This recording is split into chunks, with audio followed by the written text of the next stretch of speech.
Don't touch me. Her voice cracked barely above a whisper, but her hand never shook. The gun was pointed straight at his chest. He could have laughed, could have walked away, could have let her bleed right there under that old railway bridge while the rain came down in sheets and the siren stayed silent. He didn't. Ethan Walker, Hell's Angel ex-Marina man, the Pittsburgh police had tried to lock up 14 times, dropped to his knees in the mud beside a dying cop and said 4 words nobody expected. I've got you, kid. If this story moves you, hit that subscribe button right now and follow this story all the way to the end, because I promise you nothing about this is what you think. And drop a comment telling me what city you're watching from. I want to see how far this story travels. The rain had been falling for 3 hours straight by the time Ethan Walker crossed under the Allegheny Valley rail bridge, and he almost didn't stop. Almost. Later, when reporters would ask him what made him pull over, he wouldn't give them a dramatic answer. He wouldn't talk about instinct or fate or gum. He'd just stare at the table in front of him and say, I saw the lights. The lights of a police cruiser. Crumpled against the concrete embankment like a tin can someone had kicked down a flight of stairs. The windshield completely gone. The driver's side door hanging open at a wrong angle, twisted on its hinges. And the radio crackling unanswered, calling out a badge number into the wet, dark air with no one to hear it. Ethan had spent 22 years learning to ride past exactly this kind of scene. You saw something, you kept moving. That was the code. Not because bikers were heartless, though plenty of cops believed they were, but because stopping meant questions. Questions meant your name in a report. Your name in a report meant a detective with a grudge and a slow Tuesday would start digging into everything you'd ever touched. He had 17 men depending on him. He had a chapter to protect. He had a past with the Pittsburgh PD that made person of interest feel like a compliment. He pulled over anyway. Later, he would tell Detective Harris in a cold interrogation room with fluorescent lights buzzing overhead that he still didn't know exactly why. I couldn't make my hands keep going, he said. I tried. My hands just stopped. He killed the engine. He sat there for 2 full seconds, listening to the rain hammer the bridge above him and the radio in the wrecked cruiser call out a number. Nobody answered. Then he swung off the bike and walked toward the car. She was maybe 15 feet from the cruiser on her hands and knees in the mud, dragging herself away from it. Her uniform was soaked through. Her right arm wasn't working properly. He could tell by the way she held it, pressed tight against her body, the elbow locked at an angle that made his stomach turn. There was blood on the ground in a pattern that told him she'd been there for a while, not minutes, longer. She heard him coming before she saw him. Her head snapped up.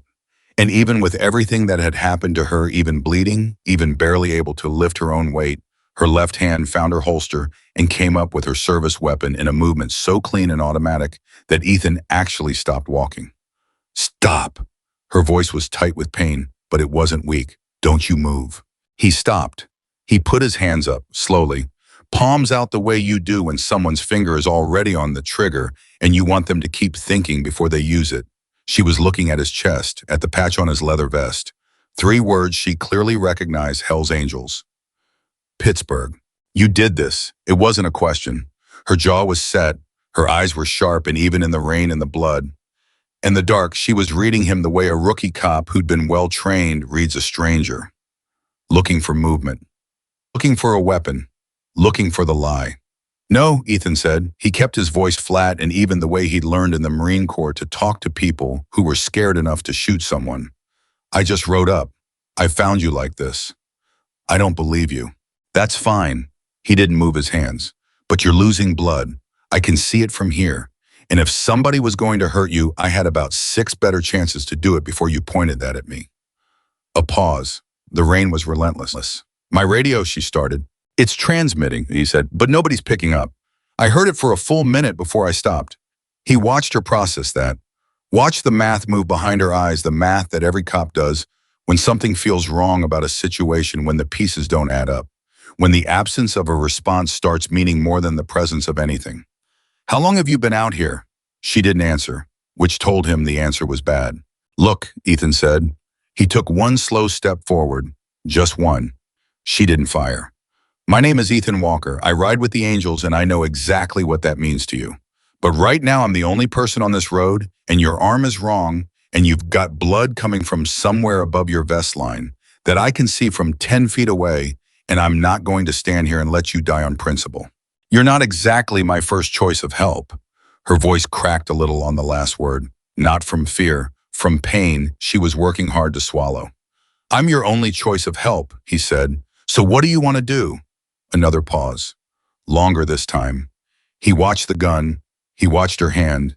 He watched the exact moment when her body started to lose the argument with her mind, when the blood loss and the shock and the cold began to make holding that weapon up heavier than she could manage. The gun didn't drop. She lowered it. Controlled. Deliberate. Like she was choosing to, not like she was forced to. My name is Grace Mitchell, she said. And if you're lying about saying, I need you to know that I will find a way to make you regret it. Fair enough, Ethan said. And then he crossed the distance between them and got to work.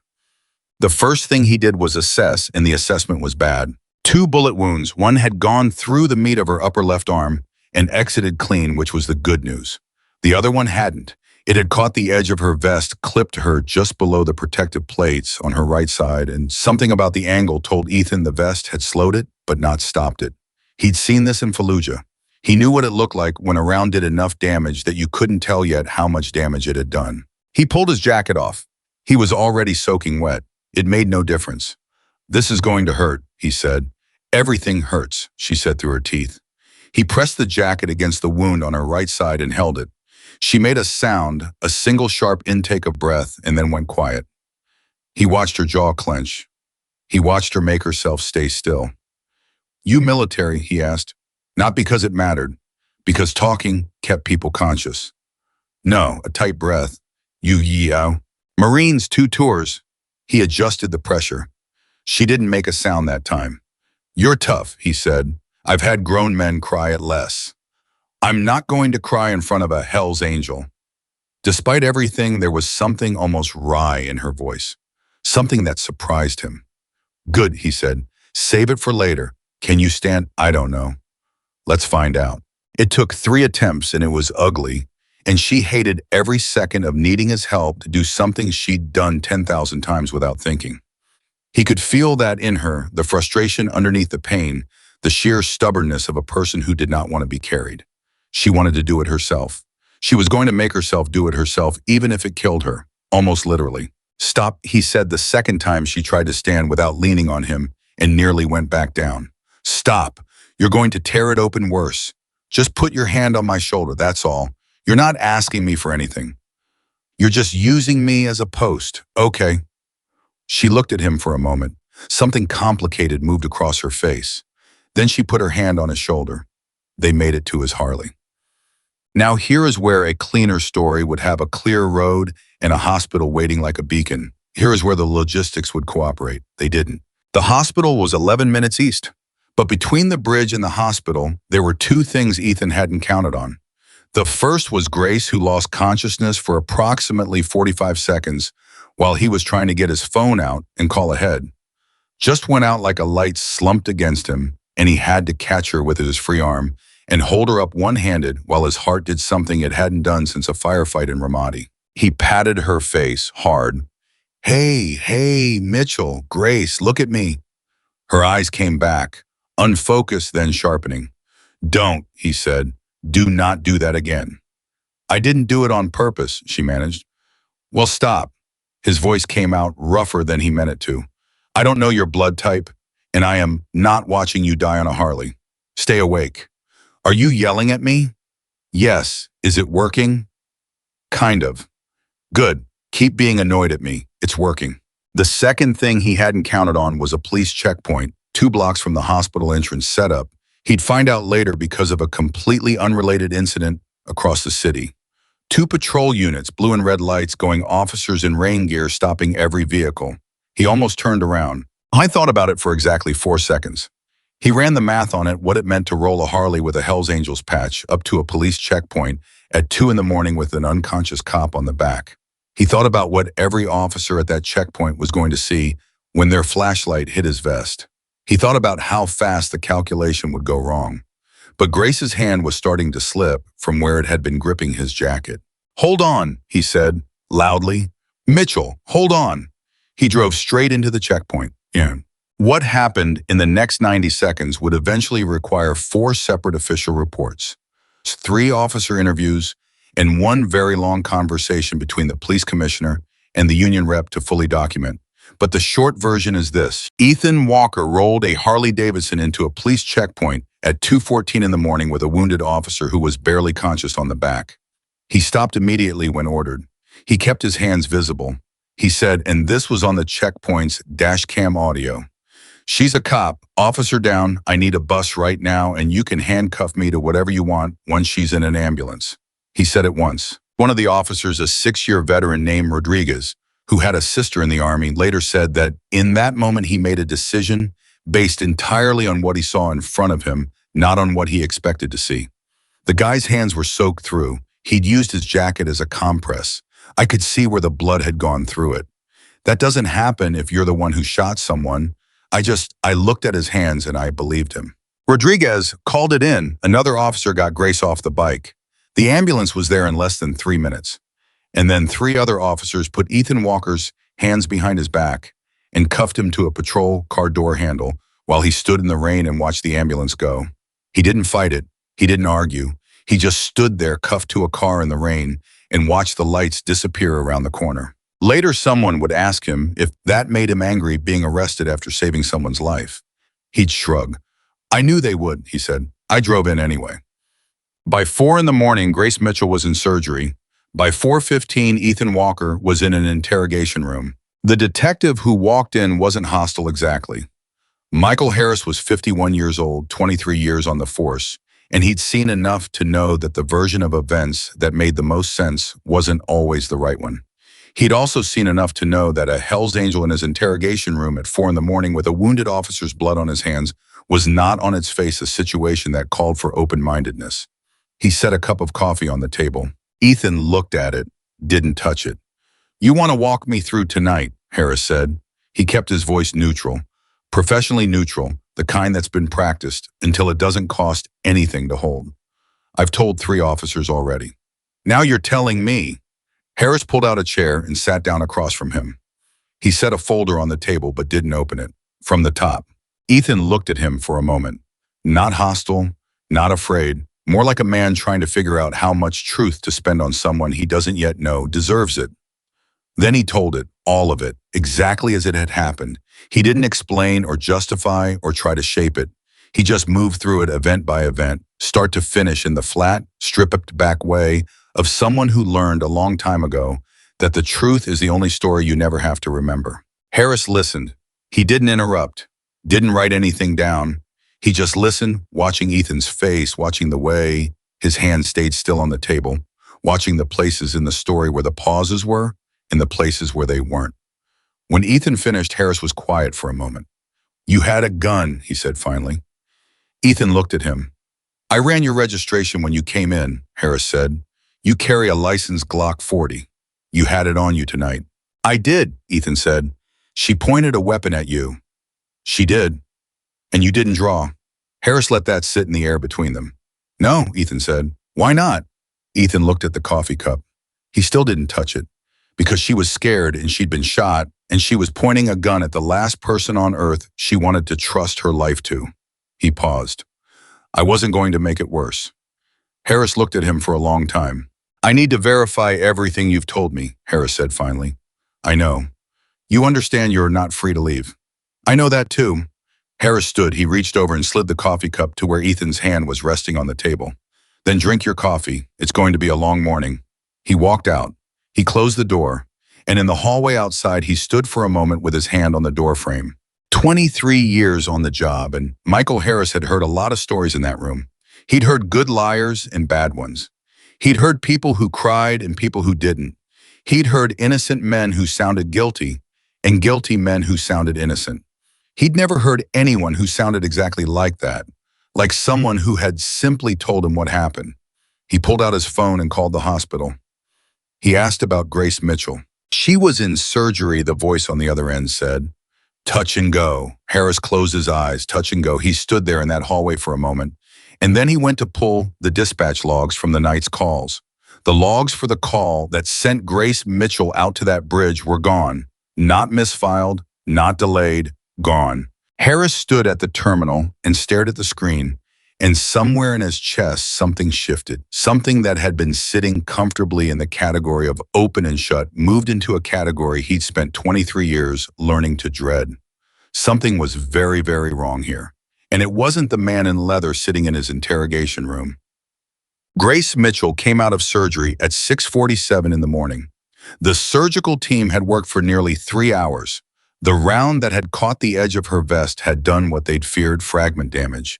Internal bleeding close enough to something critical that the surgeon would later tell Harris with the matter-of-fact calm of someone who'd stopped being theatrical about close calls years ago. Another 40 minutes and we weren't having this conversation. She was sedated. She would be out for hours. But before they put her under in the short window in the ER, when she was still conscious, and Harris had pushed his way in to check on her, she had said something, just a few words, barely above a whisper with an oxygen mask pushed to the side of her face. Harris leaned down to hear her. The call was fake, she said. It was someone called it in through dispatch. Used a department code. I thought it was real. She had to stop, breathe. Ethan, the biker, he didn't do this. He found me. He brought me here. Harris looked at her. You're sure? I'm sure. Her eyes were direct and steady despite everything. He's not the one, detective. Don't make him the fall guy. She let the oxygen mask be replaced. Harris stood up stricken. He walked out of the ER. He walked to his car. He sat in the driver's seat, and then he made a phone call that he knew, even as he dialed, was going to change the next several weeks of his life. Internal affairs, he said when someone picked up. I need to speak to someone now, not later. Now I have a situation that cannot wait until Monday morning. Outside his car window, the rain had stopped. And for the first time since he'd walked into that interrogation room, Michael Harris felt something he hadn't expected to feel.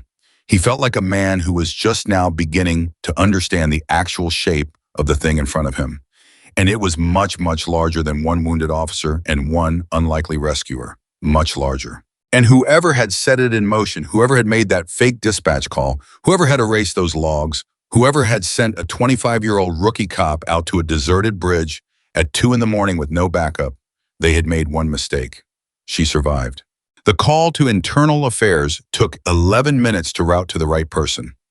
Harris had been on hold, sitting in his car in the hospital parking lot, listening to institutional silence on the other end of the line, the kind of silence that government phone systems specialize in: empty, indifferent, designed to make you feel like whatever you're about to say can wait until someone more important has finished their coffee. He didn't hang up. When Special Agent Diane Cho finally picked up, she sounded like someone who had been awake for a while and wasn't happy about it, but was professional enough not to let the unhappiness become the other person's problem. Cho, she said. Just that, one word, a period, not a question mark. This is Detective Michael Harris, Homicide, Pittsburgh PD. He kept his voice level. I have a situation involving a potentially falsified dispatch call, an officer-involved shooting victim, side knot perpetrator, and missing radio logs from tonight's shift. I need to know if you've had any prior flags on my department's communication systems in the last 6 months. A pause on her end. Not the pause of someone deciding whether to take him seriously. The pause of someone who already knew the answer and was deciding how much of it to give him. What's the officer's name? Cho asked. Grace Mitchell, rookie, 8 months on the job. Another pause, shorter this time. Stay where you are, detective. Don't talk to anyone in your department about this call. Don't go back to your precinct until you hear from me. How long? 2 hours, maybe less. She paused again. Harris, the logs that are missing, was it just tonight's shift? Something in the way she asked it turned his stomach cold. I only checked tonight's. Check the past 3 weeks, she said. Then call me back before you talk to anyone. Anyone. You understand what I mean by anyone? He understood exactly what she meant. Yes, she hung up. Harris sat in his car and looked at the hospital entrance. 3 weeks of logs. She'd asked him about 3 weeks of logs without hesitation, which meant internal affairs already had a thread on this department, which meant whatever Grace Mitchell had stumbled into wasn't new. It had been building. Quietly in the background, while everyone went about their shifts and filed their reports and trusted the system they worked inside, he got out of his car and went back inside to check on his officer. And in the interrogation room across the city, Ethan Walker sat with his untouched coffee and waited with the particular patience of a man who has learned that the world moves on its own schedule, regardless of what you want from it. He'd been in worse rooms. He'd waited out longer nights. He pressed his back against the chair, closed his eyes, and did the same thing he'd done in a forward operating base in Fallujah. When the waiting was the hardest part, he just breathed. In through the nose, out through the mouth, steady and even, because panic burns fuel you might need later, and there is never a good reason to spend it early. The door opened at 7:22 in the morning. It wasn't Harris. It was a younger detective, maybe 35, broad-shouldered, with the kind of jaw that looks like it was designed for intimidation, who walked in and sat down hard in the chair across from Ethan and put both fists on the table and leaned forward and said, "Let's talk about what you actually did last night." Ethan opened his eyes. He looked at the detective's face. He looked at the fists on the table. He looked at the angle of the man's shoulders forward, aggressive, already decided. "I've given my statement," Ethan said. "Your statement is garbage." The detective, his nameplate said Doyle. Doyle kept his voice low and controlled, but the control was a thin skin over something hot underneath. "You think I don't know who you people are? You think I haven't been watching your chapter for 2 years? You ride past that bridge every Thursday night on your way back from your meeting house. Every Thursday. Like clockwork." "That's not a crime," Ethan said. "No, but shooting a cop is." Ethan looked at him steadily. "I didn't shoot anybody. You were right there. I was right there after. That's different." "Is it?" Doyle leaned in closer. "Because here's what I see. I see a Hell's Angel who knows that stretch of road better than anybody. I see a Hell's Angel who somehow appears at the exact scene of an ambush on a police officer within what minutes of it happening. I see a man with a record, with priors, with known connections to organizations that have every reason to want police presence in this city reduced. My record doesn't include shooting anyone. Records miss things." Ethan was quiet for a moment. Then he said very carefully, "Did Harris send you in here?" Something moved across Doyle's face. Quick, almost invisible, but Ethan had spent 20 years reading rooms and reading people, and that flicker told him everything he needed to know. "Harris is occupied," Doyle said. "I'll wait for Harris," Ethan said. "That's not how this works. I've given my statement. I've answered every question 3 times. I've been cooperative." Ethan put his hands flat on the table. "I want to speak to a lawyer and I want to wait for Detective Harris. You can stay in this room or you can leave, but I'm done talking to you." Doyle's jaw tightened. He stared at Ethan for a long moment, the kind of stare designed to make people feel the weight of authority pressing down on them, to make them feel small and boxed in and without options. Ethan had been stared at by men in a lot worse situations than this. He sat perfectly still and waited. Doyle stood up. His chair scraped back loud on the floor. He picked up the folder he'd brought in, which Ethan now noticed he'd never once opened, and walked to the door. He stopped with his hand on the handle, didn't turn around. "You should have kept writing," he said. "Maybe," Ethan said, "but I didn't." Doyle walked out. Ethan waited until the door was fully closed. Then he let out a slow breath. He picked up the coffee cup, cold now, and finally drank from it. It tasted like burned cardboard and institutional indifference, which was roughly what he'd expected. But here was the thing that Doyle's little performance had told him. Beneath all the bluster and the fists on the table and the preloaded accusation, Doyle had never asked him a single new question. He hadn't been fishing for information. He'd been delivering a message. You should have kept writing, not a threat about a criminal investigation, a message about a choice. Ethan set the coffee cup down and looked at the wall in front of him and thought about what it meant that a Pittsburgh detective wanted him to wish he'd left a wounded cop to die in the mud. It meant the wounded cop had seen something she wasn't supposed to see, and it meant someone in this building already knew it. He was still thinking about that when Harris came through the door 40 minutes later, looking like a man who had aged 3 years in one morning. "You had a visitor," Harris said. It wasn't a question. "Doyle," Ethan said. Harris closed his eyes briefly. "What did he say?" "Told me I should have kept writing." Ethan watched Harris's face. "That means something to you." "More than it should." Harris sat down. He didn't have the folder this time. He just sat down like a man who needed to sit somewhere and think, and this happened to be the room he was standing in. "I'm going to ask you something, and I need you to answer it straight." "I've been answering things straight all night." "I know." Harris leaned forward on his elbows. "When you were with Officer Mitchell under the bridge before you moved her, she say anything to you? Anything about why she was there? what she was responding to. Ethan thought back. The rain, her gun coming up, the careful, excruciating process of getting her onto the bike. She was fading in and out, he said. She said something like she'd been called out there, that it came through as a distress call. Officer needs assistance. He paused. She said she couldn't raise anyone on her radio after she arrived, like the channel was dead. Harris was very still. She said it like it surprised her, Ethan added, like she'd expected backup and it just never materialized. Harris stood up abruptly. He walked 2 steps toward the door and then stopped himself, turned back around. He looked at Ethan with the expression of a man who has just watched 2 puzzle pieces fit together and does not like the picture they're making. 3 weeks, he said more to himself than to Ethan. It's been 3 weeks. 3 weeks of what? Ethan asked. Harris looked at him. For a moment, Ethan thought he wouldn't answer. Then Harris said, dispatch irregularities, calls that got routed wrong, response times that don't match log times, small things. The kind of small that looks like technical error until you put 30 of them in a row and realize the pattern. Someone's been running the board, Ethan said. Harris looked at him sharply. Controlling dispatch, Ethan said. Routing calls, making sure certain things get responses and certain things don't. He'd seen something similar in Fallujah, not with police dispatch, but with military communications. Someone cutting a unit off from support by controlling what information moved and when. Grace wasn't ambushed at random. Someone knew she'd respond to that call.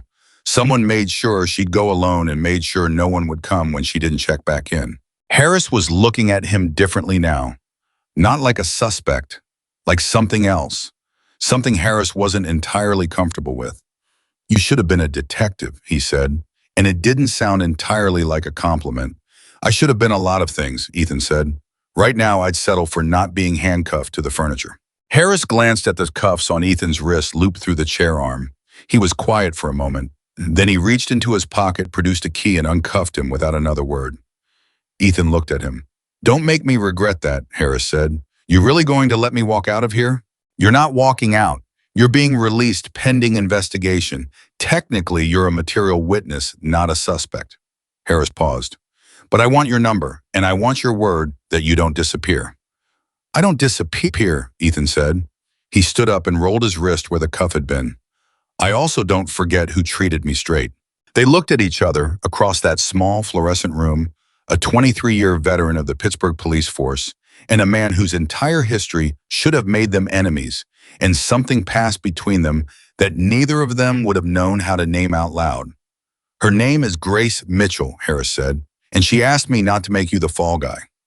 Ethan was quiet for a moment. She conscious? Not yet, but she was right before surgery. Harris picked up his folder from the table. She said you were the last person she expected to trust, and you were the only one who didn't let her down. Ethan didn't say anything. He just picked up his jacket from the back of the chair. Still damp, still marked with Grace Mitchell's blood, along the right side, and folded it over his arm. She's going to make it, he asked without turning around. The doctor said yes, Harris said. If it had been 40 minutes longer. It wasn't, Ethan said simply. He walked out. Harris watched him go. Then he picked up his phone and called Cho back. I've got your 3 weeks, he said when she answered. And I've got something else. We need to meet in person. The thing that Harris had was this 47 dispatch records across a 22-day period that showed micro-corrections. Individual calls where the assigned unit was switched at the last moment, not by supervisors, not by shift commanders, but by someone with back-end access to the dispatch system. Someone who knew the architecture of how calls were routed and could move officers around like chess pieces without triggering any of the automatic flags built into the system. Because whoever did it knew where the flags were, which meant they'd either written the system or they'd been inside it long enough to map every tripwire. Cho met him at a diner 4 blocks from the hospital. She was smaller than her phone voice suggested, mid-40s, with the kind of face that was professionally neutral in a way that didn't feel cold, more like still water. She'd 2 other agents Harris didn't know. She sat down across from him and put a recorder on the table with one hand and slid a cup of coffee toward him with the other. Before you start, she said, I need you to understand that this conversation doesn't go back to your precinct through official channels. Not yet. Whatever you tell me goes into a federal file and it stays there until we're ready to move. That means if you talk to your captain, your union rep, your partner, anyone on the inside, you potentially burn this before it has legs. My partner is Doyle, Harris said. Cho looked at him carefully. Say more. He went into the interrogation room with my witness, without authorization, and told him he should have ridden away and left a wounded cop to die. Harris wrapped both hands around his coffee cup. And he wasn't asking, he wasn't investigating, he was delivering a message. Cho said nothing for a moment. Then she turned to one of the agents beside her. Pull Doyle's financials, today. The agent nodded and stepped away from the table. Cho looked back at Harris. Tell me everything from the top, he told her. It took 45 minutes. She didn't interrupt once. She had the kind of listening that was a skill, active and absolute, taking in everything and giving away nothing. When he finished, she closed her notebook and looked at him. How long has Doyle been your partner? She asked. 4 years, Harris said. And in 4 years, nothing flagged for you. Harris looked at his coffee cup. This was the part that was sitting wrong in his chest, the part he'd been turning over since the parking lot. 4 years of shifts and case files and precinct coffee, and trusting that the man across the desk from him was the same kind of cop he was trying to be. 4 years of never once seeing a crack in it. Nothing I could name, Harris said. Small things maybe, cases that went cold faster than they should have. Witnesses who got nervous and recanted. At the time I thought, he stopped. I thought it was just the job. I thought I was being cynical when I felt it. Turns out I wasn't being cynical enough. Cho looked at him steadily. You're being honest with me right now. I've been honest with everyone all morning, Harris said. It's starting to feel like the minority position. For the first time, the agent across from him let something that wasn't professional neutrality cross her face. Something that might have been respect. There are 7 names on a preliminary list, she said. Officers we've been watching, not confirmed, not ready to act on, but watched. She paused. Doyle is number 3. Harris absorbed that. Number 1, he asked. Cho looked at him for a long moment. She was deciding something. He could see the calculation moving, the internal argument about how much to give a precinct detective she'd known for less than 2 hours. She made her decision. Commander Richard Voss, she said, your department's head of tactical operations. Harris's coffee cup stopped halfway to his mouth. Voss, Richard Voss, who had been with the department for 19 years, who had given the commencement address at 6 consecutive police academy graduations, who had attended the funeral of every officer killed in the line of duty in Pittsburgh for the past decade and stood at the back with his arms folded and his face grave and his full-dress uniform immaculate, who had given a speech at Grace Mitchell's graduation 8 months ago that Harris had heard described as moving and inspiring and everything a young officer needed to hear to start her career, right? Voss, Harris said, it came out flat because there was no tone available to him in that moment that felt adequate. We don't have enough yet, Cho said. That's the honest truth. We have patterns. We have financials that are interesting but not criminal on their face. We have a dispatch system that's been manipulated by someone with deep access and a very sophisticated understanding of how to cover their tracks. She leaned forward slightly. But we don't have a person walking into a courtroom because we don't have someone who was there. Harris looked at her. Officer Mitchell, Cho said, when she wakes up and every conversation she has from that point forward is going to be important. What she remembers, what she saw before the ambush, whether she can identify who called her out there. She said the call came through as a legitimate dispatch, Harris said. She heard a voice, Cho said, or she heard a recording, or she heard a system-generated call that was custom-built to send her to that bridge specifically. She sat back. We need to know which one, because if it was a voice, and if she can identify it, she didn't finish the sentence. She didn't need to. Harris stood up. I need to get back to the hospital. Harris, Cho stopped him. Go in civilian clothes. Don't tell the hospital staff you're investigating anything. You're just visiting a colleague. She looked at him hard. And if anyone from your department, anyone asks why you're there, you're checking on a friend. Understood. One more thing. Her voice dropped slightly. The biker, Walker. Where is he? I released him this morning. He's a material witness. She nodded slowly. Keep track of him. Not officially, just know where he is. She paused. He may be the safest person in this whole situation right now, because whatever is happening inside your department He's not part of it. Harris looked at her. That's an unusual recommendation from Internal Affairs. This is an unusual morning, Cho said. Harris walked out of the diner. The sun was fully up now, and the streets were carrying the ordinary weight of an ordinary weekday morning in Pittsburgh. People going to work, cars moving life, doing what life does, indifferent to the fact that somewhere in a hospital bed, a 25-year-old cop was fighting her way back from the edge of something that was not an accident. He was 2 blocks from the hospital when his phone buzzed. An unknown number. He answered it. Detective Harris. The voice was male, careful, the kind of careful that has thought about what it's saying long before it says it. You don't know me. I'm going to say one thing and then I'm going to hang up, and you will never be able to trace this call. Are you ready? Harris kept walking. Go ahead. The surveillance footage from the Allegheny Valley Bridge cameras for the 12-hour window surrounding last night's incident was accessed from inside the department at 3:40 this morning, an hour after Mitchell went into surgery. A pause. It wasn't deleted. Someone pulled it and copied it and replaced it with a clean loop from 3 days earlier. If you request it through official channels, you will get the loop. The original is gone from the server. Who is this? Harris said. Someone who has been watching long enough to be scared, the voice said. And then the line went dead. Harris stopped walking. He stood on the sidewalk with the phone at his ear and the deadline humming faintly, and the ordinary morning moving around him as if none of it had the slightest interest in the thing that was detonating quietly in the middle of his chest. The footage was gone. The one piece of external evidence that would have shown definitively who was at that bridge, who had opened fire on Grace Mitchell, what direction they came from, whether they wore a uniform had been accessed, copied, and replaced with a fake by someone inside the department. At 3:40 in the morning, 20 minutes after Ethan Walker was brought in, someone had known he was in custody, had known the window was open, had moved fast and precisely to close off the one piece of evidence that would have cleared him quickly and pointed directly back at whoever actually pulled the trigger. They had wanted Ethan in that room for as long as possible. They'd wanted the case to stick to him. And if Grace hadn't survived, if those 40 minutes had gone the other way, it would have. Harris put his phone in his pocket and walked faster.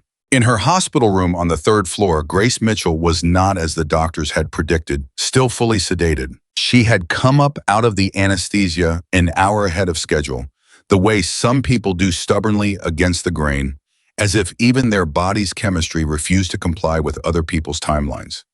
A nurse had found her at 8:15 trying to reach her phone from the bedside table, which she absolutely should not have been doing, given that her right arm was in a pressure wrap and she had 2 IV lines running, and the effort of reaching 6 inches was costing her in ways visible on the monitors behind her. You need to not do that, the nurse had said.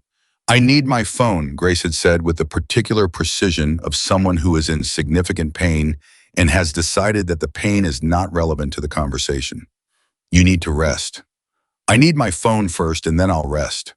The nurse, who had 30 years of experience and had long ago learned that patients who come up out of anesthesia fighting are generally healthier than patients who don't, had handed her the phone. Grace had 1 bar of signal and a cracked screen from the ambush, but it worked well enough. She didn't call anyone. She opened her notes app, and with one functional hand and the focused deliberation of someone racing against the clock of their own body's demands, she typed out everything she could remember. The dispatch call, the time, the code used, the exact phrasing, the voicemail she thought possibly familiar, possibly synthesized, she couldn't be certain.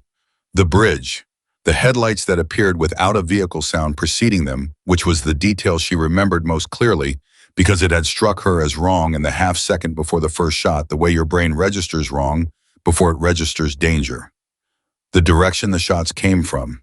The number of shots she thought she'd heard before she went down.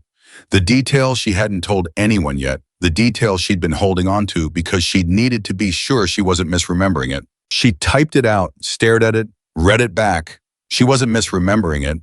She heard the door and looked up, and it was Harris.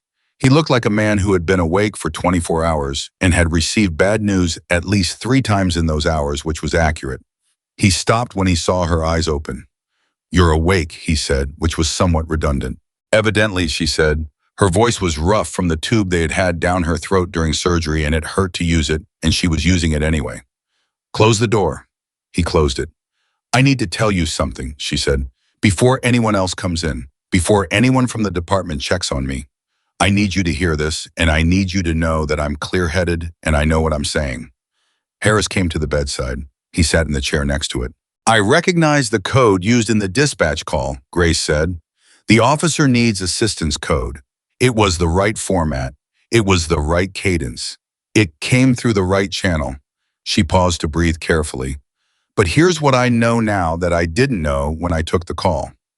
That code, the specific variant used last night, was updated 3 weeks ago. New protocol. The old code was retired." She looked at Harris steadily. "I only know the new code because I was in the training session when it rolled out. The only people who would still use the code that was used last night, are people who learned it before the update. People who have been in the department long enough that the old code is muscle memory." Shamanam. Harris was very still. "It wasn't a civilian operation," Grace said. "It wasn't an outside job. Someone with years inside this department made that call." She held his gaze. "Someone who's been here long enough that they didn't even realize the code changed." Harris sat back. He looked at the ceiling for a moment. Then he looked back at her. "Mitchell," his voice was careful, "how are you feeling right now, honestly?" "Like I got shot twice and had surgery," she said. "But my head is clear and I know what I'm telling you." "I know you do." He reached into his jacket pocket and pulled out a small evidence bag. Inside it was a USB drive. "I need you to put your notes somewhere safe, right now. Before you tell me the last thing you wrote, I need you to send it to an external account that has nothing to do with the department." Grace looked at the USB drive. Then she looked at him. "How bad is it?" "The bridge camera footage has been altered," Harris said, "from inside the department at 3:40 this morning."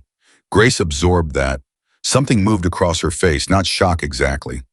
More like the grim satisfaction of a suspicion confirmed in the worst possible way. "So they're still running it?" "Yes." "And they know I survived?" "Yes."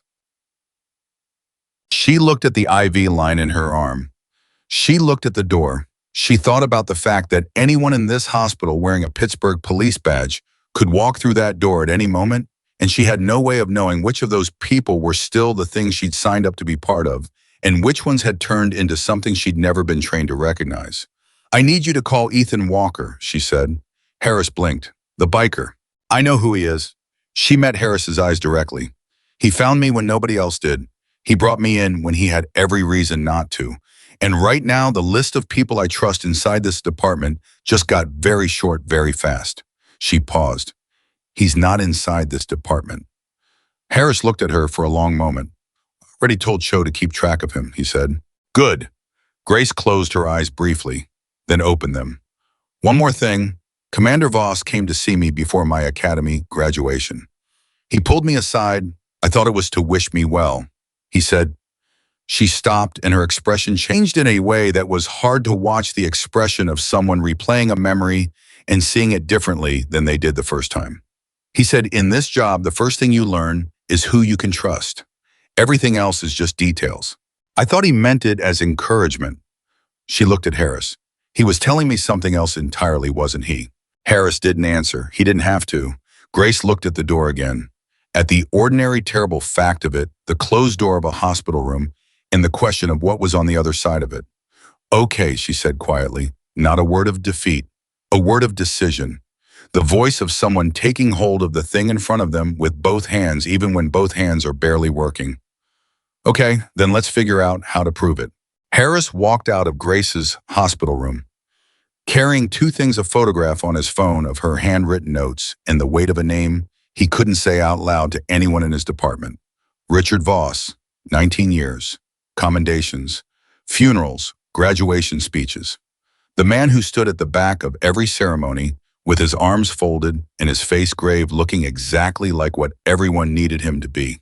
Harris walked to the elevator, pressed the button, and while he waited, he did the thing detectives do when they've just had the floor shift under them. He went back through every interaction he'd had with Voss in the last 3 years and looked at it differently. Every case file Voss had reviewed, every assignment that came down through Voss's office. Every time Harris had felt that faint, dismissible unease about a decision and told himself he was being paranoid, he wasn't being paranoid. The elevator opened. He got in. He pressed the lobby button and stood very still all the way down. His phone buzzed before he reached the ground floor. Cho, he answered immediately. Doyle's financials, she said without preamble. In the last 18 months, 3 deposits that don't match his salary. Each one structured just under the reporting threshold. Each one routed through a different account. She paused. He also made 4 calls to a prepaid number in the past 2 weeks. The prepaid is burned, we can't trace it forward. But we can trace the tower pings backward, and 2 of them put that phone within 3 blocks of the Allegheny Valley Bridge. Harris stepped out of the elevator into the lobby. He moved to a corner away from the foot traffic, lowered his voice. 2 of them one 4 days ago, one the night before last. Cho's voice was precise and flat, the way it got when she was delivering information she didn't want to sit with emotionally. Someone was doing location reconnaissance on that bridge, Harris. This wasn't improvised. They chose that spot, they checked it, they set it up. And they sent Grace there alone. Cho confirmed. The question I need you to sit with is why her specifically? 8 months on the job. Rookie. Why not ignore her? Harris had been sitting with exactly that question since he'd left Grace's room. She saw something, he said, or she was about to, something that happened before the ambush. He thought about what Grace had told him about the dispatch code about Voss. She'd been in the tactical operations training rotation last week. Voss runs that rotation personally. A silence on Cho's end that was not empty. It was the silence of a piece moving into place.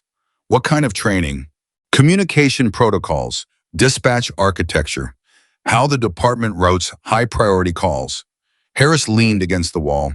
If she sat in a room with Voss for a week and he walked them through the system, if she saw something in the system she wasn't supposed to see or heard something or just asked the wrong question. She wouldn't even have known it was the wrong question, Cho said. No, Harris said. She'd have thought she was just being thorough. He closed his eyes for a second. Grace Mitchell, 8 months on the job, sitting in a tactical training room asking careful questions, because that's what she did, and not knowing that every careful question was being registered by a man who had spent 19 years making sure no one looked at the right things clearly enough to understand them. She's smart, Cho. She's really smart, and I think Voss saw it. He moved fast, Cho said. He's been managing this for years. Fast is easy when you've built the infrastructure. Okay, Cho's voice shifted, decisive, tactical. I need 48 hours. We're requesting federal authorization for a full wire on Voss and Doyle. But that takes time and I need it done right, because if this goes to trial, I don't want a single piece of evidence challenged on procedure. Can you keep Mitchell safe for 48 hours without triggering anyone in the department? I'm working on it, Harris said. Work faster, Cho said. And Harris, tell me you didn't put Mitchell in a room with a standard duty officer for protection. He hadn't. He'd told the hospital to list her under an alias and restrict visitor access to family only. But the duty log from the department would still show she was alive. Anyone who wanted to find her only needed to pull the hospital assignment from the system. I need to move her, Harris said. Yes, Cho said. You do.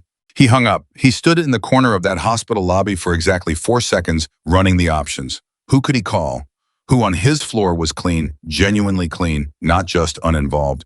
Who could he trust to put a body between Grace Mitchell and whatever came next without tipping off the wrong person? He had a very short list.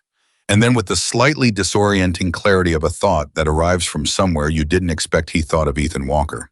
He pulled out his phone and dialed the number Ethan had given him before walking out of the interrogation room. Ethan picked up on the second ring. Harris. Where are you, my place? Why, I need a favor, Harris said. And I need you to understand before I ask it that this is not official. This is not a department request. I am calling you as a private citizen, asking another private citizen for help. And whatever you do with this information, the department has no knowledge of it. A pause. That's a strange way for a detective to open a conversation. It's a strange morning, Harris said. Mitchell needs to be moved. Today, quietly, in a way that doesn't go through any official channel that someone with access to department systems could track. He stopped. Let that sit. I have nobody I trust to do it cleanly. Nobody in the department I can use right now. Another pause. Longer. So you're calling a Hell's Angel, Ethan said. His voice was flat, not sarcastic, more like a man reading a situation back accurately. I'm calling the person who already proved they'll do the right thing when the wrong thing would be easier, Harris said. Yeah. The silence on the line was brief. Whatever Ethan's internal calculation was, it moved fast. What do you need? A vehicle that's not registered to anyone connected to the department. Somewhere safe to take her that is not a hotel, not a precinct, not anywhere. Someone with a database and a bad motive could run a search and find her. And people around that location who I can be reasonably confident are not on a corrupt cop's payroll. You're describing a Hell's Angels safe house, Ethan said. I'm describing whatever you've got that fits those requirements, Harris said carefully. Those are the same thing. Yes, Harris said. I know. Another pause. You understand what you're asking. You understand that if this comes out, I understand that if it doesn't come out, a 25-year-old officer who survives something she shouldn't have survived may not survive the week, Harris said. So yes, I understand what I'm asking. Do you understand what I'm asking? Give me 2 hours, Ethan said. He hung up. Harris stood in the hospital lobby and stared at his phone for a moment. Then he went back upstairs to tell Grace Mitchell that her protection detail for the next 48 hours was going to be a motorcycle club and that she was going to have to decide whether her instincts about Ethan Walker extended to every man who rode with him. Grace heard him out. She didn't interrupt. When he finished, she looked at the ceiling for a moment with the particular expression of someone processing something that is simultaneously absurd and completely logical. The Hells Angels, she said. The local chapter, Harris said. Walker's people. I've spent 8 months learning how to arrest those people. I know. And now you want me to let them babysit me. I want you to stay alive, Harris said. And right now, that means staying invisible. They can do invisible better than we can. Grace looked at him. You trust Walker. I trust what he's done, Harris said carefully, which is more than I can say for several people I've worked with for years. Grace looked down at her hands, at the IV line, at the pressure wrap on her right arm. She looked like someone taking full inventory of their situation with the particular honesty of a person who no longer has the luxury of comfortable assumptions. Okay, she said, for the second time that morning. Same words, same tone, same quality of decision behind it. Okay, but I want to talk to him directly before we move. Fair enough, Harris said. He called Ethan back, told him. There was a brief silence on the line, and then Ethan said, put her on. Harris handed Grace the phone. She held it with her one working hand and put it to her ear. Walker. Mitchell. His voice was the same as she remembered it from under the bridge, flat, no performance, no effort to be something for her. Harris says you want to talk. I want to know one thing, she said. Last night, you could have kept riding. You knew what would happen if you stopped. So tell me, why didn't you? A pause, not hesitation. The pause of someone who doesn't usually explain themselves being asked sincerely to try. Because you were alive, Ethan said, and you were going to stop being alive if nobody did something. That's it. There's no better answer. Grace was quiet for a moment. That's actually a pretty good answer, she said. I know, he said. Now let's figure out how to keep you that way. She handed the phone back to Harris. The logistics of moving a hospital patient without a hospital knowing about it, and without a police escort, and without leaving a paper trail, are, to put it plainly, a nightmare. Harris spent the next hour and 40 minutes managing those logistics through a combination of a sympathetic ER physician who owed him a favor from 3 years back, a medical transport form that was technically valid, but routed through a private service rather than a department account, and a level of improvisation that he suspected would either save everything or end his career. Possibly both. Ethan arrived with 2 vehicles and 3 men. The vehicles were unremarkable, a dark van registered to a body shop and a 4-door sedan that Harris deliberately didn't ask about. The 3 men were not what Harris expected, which probably said something about his own assumptions that he filed away for later. They were quiet, they were positioned correctly without being told to, and one of them, a heavy-set man in his 50s, who Harris later learned was called Dutch, had been a combat medic in the First Gulf War, and checked Grace's dressing with hands that knew exactly what they were doing and said without fanfare, she can be moved. She needs to be horizontal for the first 2 hours and no stairs. Grace looked at Dutch while he worked and said, you're a medic. Was, Dutch said. Good enough for now, she said. They moved her at noon, Ethan drove the van himself with Grace in the back and Dutch beside her, and Harris followed in his personal car to a location in Lawrenceville that Ethan had used before for situations that Harris did not ask about specifically and Ethan did not describe specifically, and which turned out to be a clean, quiet two-story house with good sight lines from the front windows and a back exit that led out onto an alley. Harris stood in the front room of that house and looked at the three Hells Angels positioned around the perimeter and thought about how completely insane this would look in a report. Then he thought about Richard Voss standing at the back of police funerals with his arms folded and decided that insane was relative. Ethan came to stand beside him. "You look like you're having a crisis," he said. "I'm having several," Harris said, simultaneously. "That's normal." Ethan looked at the front window. "You get used to it." "Is that supposed to be comforting?" "It's supposed to be honest," Ethan said. "Comforting is for people with simpler problems." Harris almost laughed. He didn't, but it was close. He drove back to the city with his phone in the cup holder and the name Voss sitting in his chest like a stone. He needed evidence, real evidence, not patterns and financial structures, and the testimony of a rookie cop who'd been shot twice and was currently being harbored by a motorcycle gang, which, however logically sound the decision was not going to look inspiring to a jury. He needed something that put Voss directly into the machinery, something that put his hands on the controls. I got it at 3:15 that afternoon from the last person he expected. Her name was Sandra Okafor, and she was a 12-year veteran of the department's communications division. And she had been sitting on something for 6 weeks because she was afraid, and she was right to be afraid, and she knew it. She called Harris on his personal cell, which meant she'd gotten the number from somewhere she wasn't supposed to have it, which meant she'd been thinking about making this call for a while before she made it.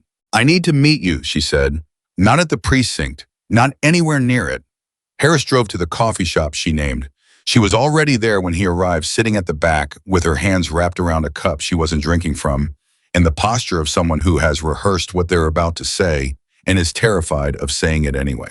She'd been running a diagnostic on the dispatch system 6 weeks ago, routine maintenance, and she had found a script running in the background of the system, a small, elegant piece of code buried 3 layers deep in the architecture where nobody would look unless they were doing exactly the kind of deep diagnostics she happened to be doing. The script didn't delete anything, it rerouted, in real time, based on triggers that someone had programmed in officer badge numbers, location identifiers, incident codes. When certain conditions were met, the script intercepted the normal dispatch routing and substituted a different one. It had been running for 8 months. 8 months, Harris said. "Since the system upgrade last spring," Sandra said. Her hands were very tight around the cup. "The upgrade expanded the back-end access permissions temporarily. Someone used that window to plant it. Did you report it?" She looked at him. The answer was in the look, complicated, ashamed, and then something harder moving underneath. "I reported it to my supervisor," she said. "The next day, my supervisor told me the diagnostic had been reviewed and there was no anomaly. That what I'd found was a legacy support script from the vendor." She paused. "It wasn't. I know what vendor scripts look like. I've been in this system for 12 years. "Who's your supervisor?" Harris asked. She told him. Her supervisor reported directly to Commander Voss. "Okay," Harris said. "Sandra, I need you to trust me right now. And I know that is a significant thing to ask given everything. I need you to write down exactly what you found, every detail. I need it documented, and I need a copy on a device that's not department issued, and I need it done today. If they find out I talked to you." "They're not going to find out," he said, "but I'm not going to pretend there's zero risk here. There is risk. You already know there's risk. You've been sitting on this for 6 weeks, which means part of you already knew what it meant." He met her eyes. "The question is whether you're willing to let it mean something." Sandra looked at him for a long time. Then she reached into her bag and pulled out a USB drive and set it on the table between them. "I documented it 6 weeks ago," she said, "the night I found it, before I reported it, because I had a feeling the report was going to go nowhere." She slid it toward him. "I've been carrying this everywhere since then. I couldn't figure out who to give it to." Harris picked it up. He looked at it. He thought about the other USB drive, the one Cho had given him, the one with Grace's notes, and about the anonymous caller who'd known about the footage, and about Sandra sitting in this coffee shop for 6 weeks carrying proof of a corrupted system and not knowing who was safe enough to hand it to. All these people, all this weight, all being carried alone because the institution designed to be trustworthy had been made untrustworthy by the people at its center. Thank you, he said, and he meant it the way you mean something when the word is inadequate, but it's the only one available. He called Cho from the parking lot, gave her Sandra's name and the contents of the drive. Cho was quiet for a moment that felt like held breath, and then said, "That's the mechanism. That's what we needed. That ties the system manipulation to a specific technical event, the upgrade window, and narrows the suspects to whoever had elevated back-end access during that window." A pause. "Harris, that's probably a list of 6 people. And Voss oversees all of them," Harris said. "Get me a copy of that drive in the next hour," Cho said. "We're going to move on the federal authorization tonight instead of tomorrow." Harris drove. He was 20 minutes from Cho's field office when his phone rang. Unknown number, same careful voice as before. The person who told him about the footage. "You moved her," the voice said. Harris's hand tightened on the wheel. "What?" "Mitchell, she's not at the hospital. They're going to notice soon." A pause. "Doyle ran her room assignment 2 hours ago. He didn't find her, and now he knows someone moved her, which means they're going to look." The voice was still careful, still measured, but there was something underneath it now, something tighter. "They think she's with you, Grimace." "She's not with me," Harris said. "I know, but they don't." Another pause. "Harris, they're going to follow you. They may already be following you. Don't go to wherever she is right now." Harris checked his rearview mirror. Nothing obvious. But obvious wasn't the point. These were people who knew how to surveil without being seen because they'd been trained in exactly the same department Harris had been trained in. "Who are you?" Harris said. The pause this time was longer than before. Long enough that Harris thought the line might have dropped. Then the voice said, "I'm someone who's been inside this long enough to know it can't keep going. And I'm someone who is not ready to give you my name yet, but I will be, soon." Another pause. "Turn around, Harris. Don't go where you were going. Give it an hour. Lose whoever's behind you, then go." The line went dead. Harris drove for another 30 seconds.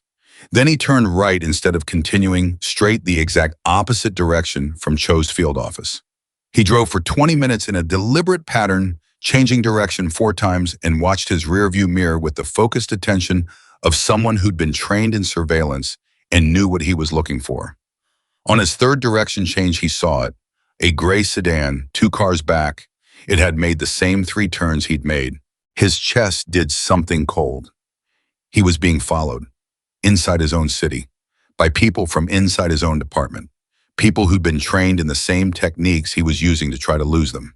He drove for another 15 minutes and gradually, carefully used every counter-surveillance technique he knew.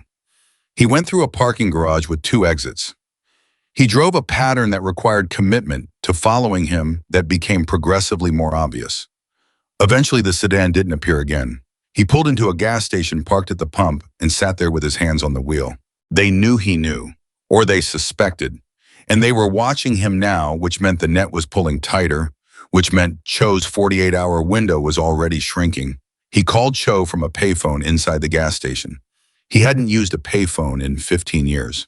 He didn't care. "They're on me," he said without introduction. "We need to move tonight." Cho's voice on the other end didn't waver. "How sure are you?" "Gray sedan, 3 turns." "Okay." A pause, just a second. Then she was back, fully decisive, the time for careful deliberation over. "I'm activating tonight. We'll have enough for a warrant based on what Sandra gave us. It won't be everything, but it will be enough to start pulling threads." She paused again. "Harris, Mitchell needs to stay exactly where she is and stay off any communication that could be traced.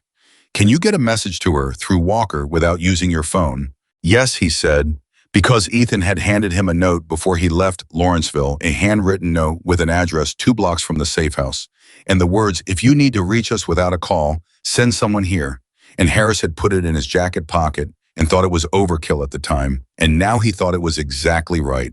He drove to the address. A garage. A man he didn't know answered the door, looked at him and said, "Harris." "Yes." "Hold on."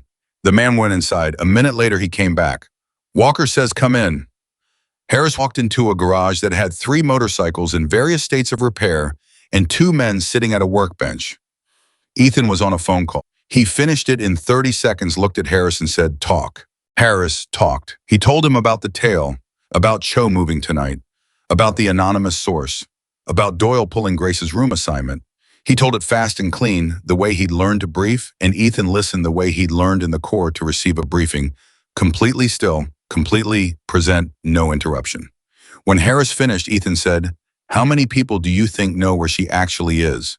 "You, me, Dutch. Your three guys. Cho, who I told in general terms."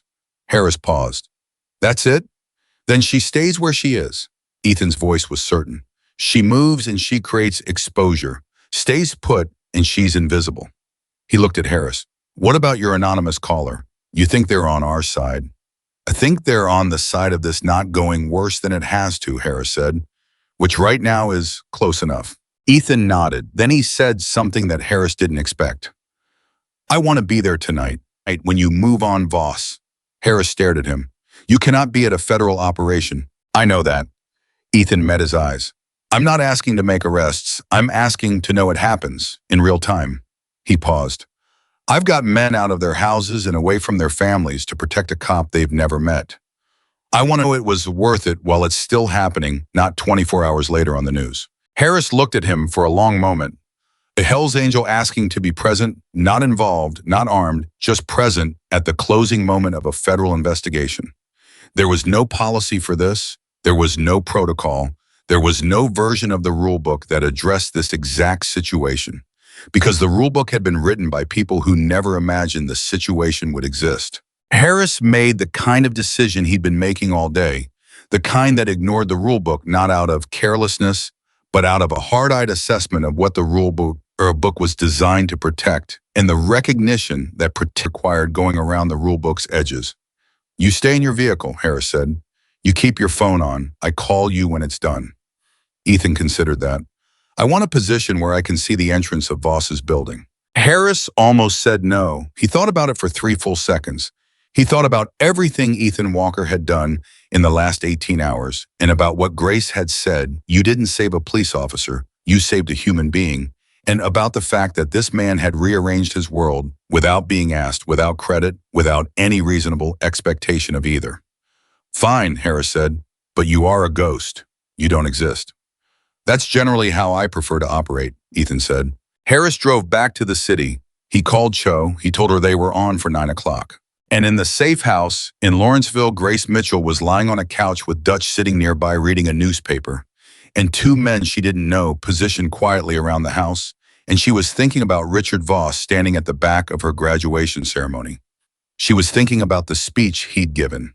She was thinking about how she'd felt hearing it, how it had made her feel like the job she was walking into was exactly what she'd believed it was: honorable, worth it, worth everything you had to give. She was thinking about how a man can stand in front of 200 people and tell them the truth about what it means to serve and be lying through every word of it.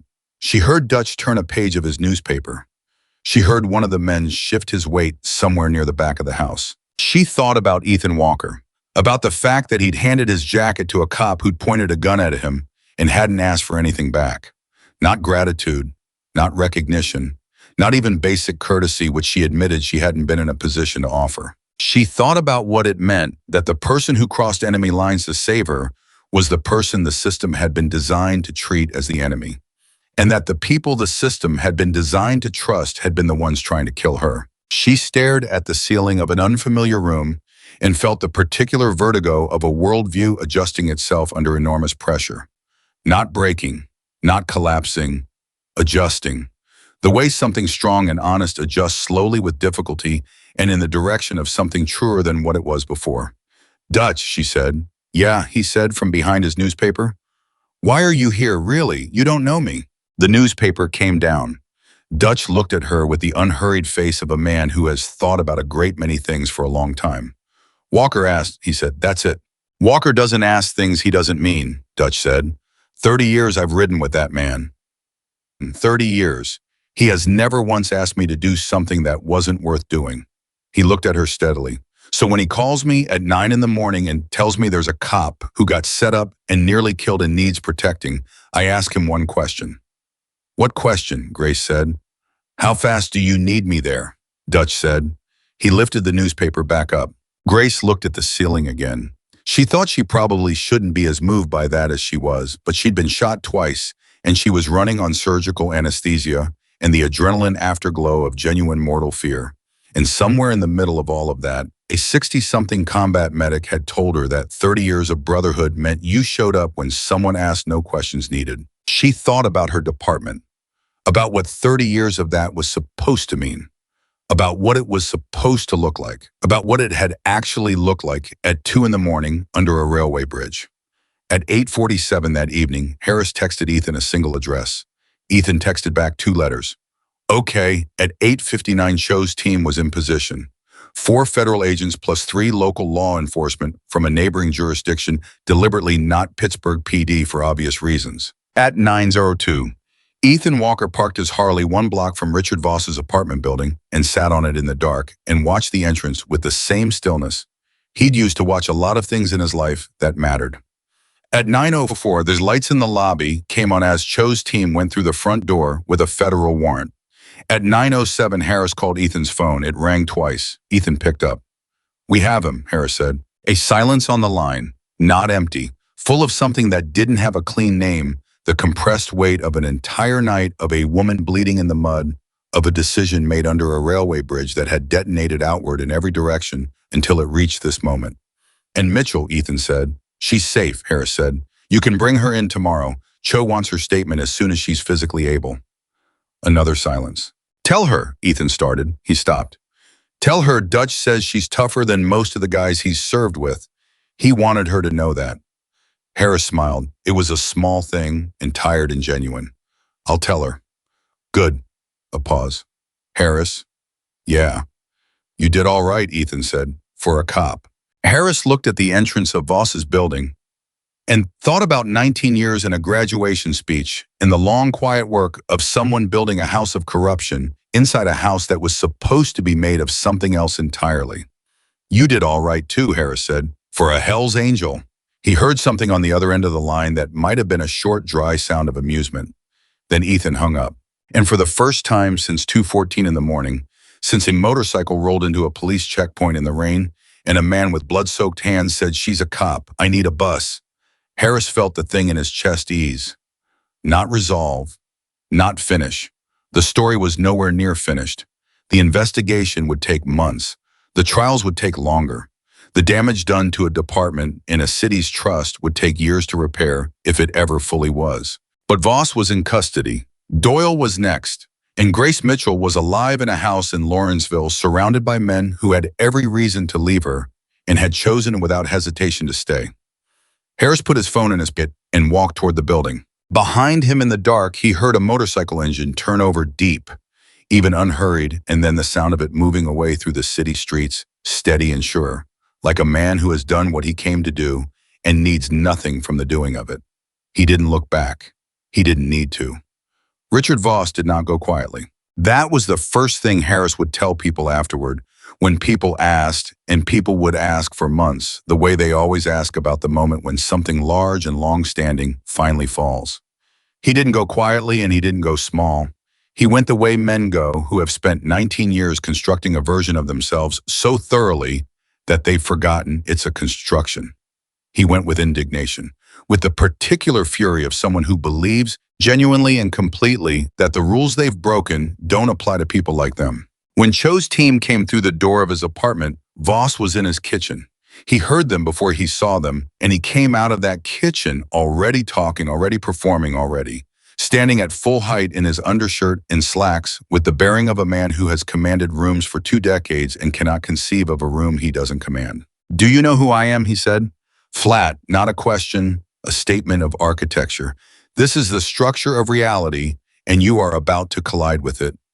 "Commander Richard Voss," Cho said. She held up the warrant. "Yes, we know exactly who you are." Something crossed his face then. Quick as a blink. Not fear, not yet. Something more like recalibration. A man who has prepared for many versions of this moment, finding that the actual version is different from all of them. He looked at the warrant. He looked at Cho's badge. He looked at the 3 agents behind her and at the local officers by the door. And Harris watched him doing the math in real time, calculating whether this was manageable, whether there was still a play, whether the 19 years of armor he'd built was thick enough to absorb this. "I want my attorney," Voss said. His voice had changed. Not broken, adjusted. Professionally adjusted the way a man adjusts when he realizes the performance needs a different script. "You'll have your attorney," Cho said. "Right now you're coming with us." He came. He walked out of his apartment in handcuffs with his chin level and his eyes forward, and Harris watched him do it and thought about all the funerals, all the ceremonies, all the times he'd stood at the back of a room full of people who trusted him and performed grief and honor so convincingly that nobody thought to look at what was happening underneath. The car door closed. Harris stood on the sidewalk for a moment after the vehicles pulled away. The street was quiet, ordinary, a Tuesday night in Pittsburgh, and somewhere under the ordinary surface of it, something that had been running for years had just stopped. His phone buzzed. He looked at it, expecting Cho or the field office. It was an unknown number. The careful voice. "It's done," the voice said. "I saw the vehicles." "Who are you?" Harris said, for the third time. He was going to keep asking until he got an answer, and he thought tonight might be the night. A longer pause than before. The kind of pause that contains a decision. "My name is Kevin Marsh," the voice said. "I'm a patrol officer, 9 years. I've been building a file on Voss and Doyle for 14 months. A breath. I didn't know who to give it to. I didn't know who was clean. Every time I thought I'd found someone, something happened that made me pull back. "You've been sitting on 14 months of documentation," Harris said. "Yes." "Alone." "Yes." A pause that carried the weight of what alone had cost him. "I have wife and 2 kids, detective. I needed to be sure before I put my name on anything. I needed to be completely sure." Harris understood that. He understood it completely and without judgment. "I need to meet you," he said. "I know," Marsh said. "Tomorrow, wherever you say." In the morning, same diner I used this morning. You know it?" "I'll find it." The line went dead. Harris put his phone in his pocket and looked up at the sky overcast, the city light bouncing off the clouds the way it always did, giving the night that flat ambient glow that Pittsburgh had at this hour. He thought about 14 months. About a patrol officer carrying a file through 14 months of solitary fear, watching the system around him be used against the people it was supposed to protect, trying to find the right person to hand the weight to. All these people carrying pieces of the same truth, Sandra with her USB drive, Marsh with his file, Grace with her notes. The anonymous caller who'd told him about the footage, which he now understood had been Marsh too, making careful contact before he was ready to give his name. None of them had been able to carry it alone all the way to the end. But together, without even knowing they were together, they'd carried it far enough. He drove to the diner. He sat at a corner booth and ordered coffee he didn't need and stared at the table and let the events of the last 19 hours settle through him in layers, the way adrenaline eventually settles when the body accepts that the crisis has passed. His phone buzzed. Grace. She was texting from a burner phone Dutch had provided Smart, and the text said simply, "Harris. Did it happen?" He texted back, "Yes. Voss is in custody. You're safe." 3 dots appeared, disappeared, appeared again. Then Doyle Harris typed, "Tomorrow. Cho is building on tonight's arrest. He won't run. He doesn't know we have Voss yet." A pause. "Then tell me when it's Doyle. I want to know." He typed, "You'll know." Another pause. Longer. "Then thank Dutch for me and the others." Harris looked at that for a moment. A cop thanking a Hells Angels chapter for protecting her. He thought about how that sentence would have sounded 48 hours ago. He thought about how much had to break and rebuild for it to sound now simply like the truth. He typed, "I'll tell them." He put the phone down and drank his coffee and thought about what came next. Because what came next was the part that didn't have the clean energy of crisis driving it. What came next was testimony and depositions and evidence review and the slow, grinding machinery of federal prosecution, which moved on its own schedule and answered to no one's urgency. What came next was the hard, unglamorous work of dismantling something that had been built carefully, brick by brick, over nearly 2 decades. And what came next before any of that was the part Harris had been dreading since Cho first said Doyle's name. 4 years. He finished his coffee. He drove home. He slept for 4 hours, which was less sleep than he needed and more than he expected to get, and was back at the diner at 7:55 the next morning when Kevin Marsh walked in. Marsh was younger than his voice had suggested. Mid-30s compact with the kind of careful eyes that were always reading the room. He sat down across from Harris and put a sealed envelope on the table and folded his hands on top of it and said, "Everything I have is in there. Copies are in 3 other locations. If anything happens to me, nothing's going to happen to you," Harris said. "You couldn't have guaranteed that yesterday," Marsh said. Steady, not hostile. Harris looked at him. "No," he agreed, "I couldn't have." He picked up the envelope. 14 months. 14 months, Marsh confirmed. "Walk me through what started it." Marsh wrapped his hands around a coffee cup the waitress had brought without being asked. He looked at the table for a moment, the look of someone organizing a story they've been holding inside for so long. It's taken on the shape of the space it's been stored in. "A witness," he said, 14 months ago, aggravated assault case neighborhood in East Liberty. Good witness, solid, had seen the whole thing, willing to testify, no reason to recant." He paused. 2 days before trial, she calls the DA's office and says she's not testifying. Completely reversed. Wouldn't say why. He looked up at Harris. "I went to see her. She wouldn't open the door, but I could hear her on the other side of it, and she said one thing through the door before she told me to leave. She said, 'I'm sorry, someone came to my house in a uniform and I can't do this.'" Harris was very still.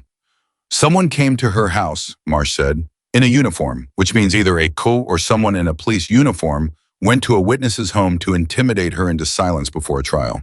He paused. "I filed a report, internal channels. Nothing happened. The report disappeared." He looked at Harris steadily. "That's when I understood what I was dealing with. And you started building the file instead of going up the chain." "The chain was the problem," Marsh said simply. "I didn't know how high it went. And I still don't know how high it goes. I know about Voss and Doyle, but I don't know if there are others. That's what scared me the most, not knowing the edges of it." Harris opened the envelope. He looked at the top page, a neatly organized table of incidents, dates, case numbers, and observations. 14 months of careful, disciplined documentation in the same plain style as Marsh's voice. Not dramatic, just true. "This is good work," Harris said. "It's terrifying work," Marsh said. "Do you know what it's like to sit in a briefing with your commander and know what you know and have to sit there and nod?" "No," Harris said, "but I know what it's like to find out your partner wasn't who you thought he was. That's its own version of it." Marsh looked at him. Doyle, Harris confirmed. Marsh nodded slowly. Something in his expression shifted, not satisfaction, more like the grim recognition of a pattern confirming itself. "I wasn't sure about Doyle," he said. "I had him adjacent to 2 things, but nothing direct." "He's direct enough," Harris said. "Cho has his financials in the tower pings that put his phone near the bridge." He paused. "He went into my interrogation room the morning after the ambush and told my material witness he should have left Mitchell to die." Marsh's jaw tightened. He knew she'd survived. "Within hours," Harris said. "He knew before the department officially knew." The implications of that moved across Marsh's face in sequence. Real time. Harris watched him understand what it meant that Doyle had been in communication with whoever ordered the ambush. That Doyle had known because he was part of the coordination. That for however long it had taken Grace to arrive at the bridge, and however long it had taken Ethan to find her, and however long the surgery had lasted, Doyle had been waiting for confirmation that it was over. And then it wasn't over, and he'd gone to the interrogation room to see what the biker knew. "He went to check on loose ends," Marsh said. "Yes," Harris said. Marsh looked at his coffee. "God." Harris called Cho at 9:15 and read her the relevant sections of Marsh's file. She was quiet through most of it, with the careful quiet of someone storing information rather than reacting to it. When he finished, she said, "Bring Marsh in today. I want him on record before anyone in the department realizes Voss hasn't shown up for work this morning." "How long before they realize?"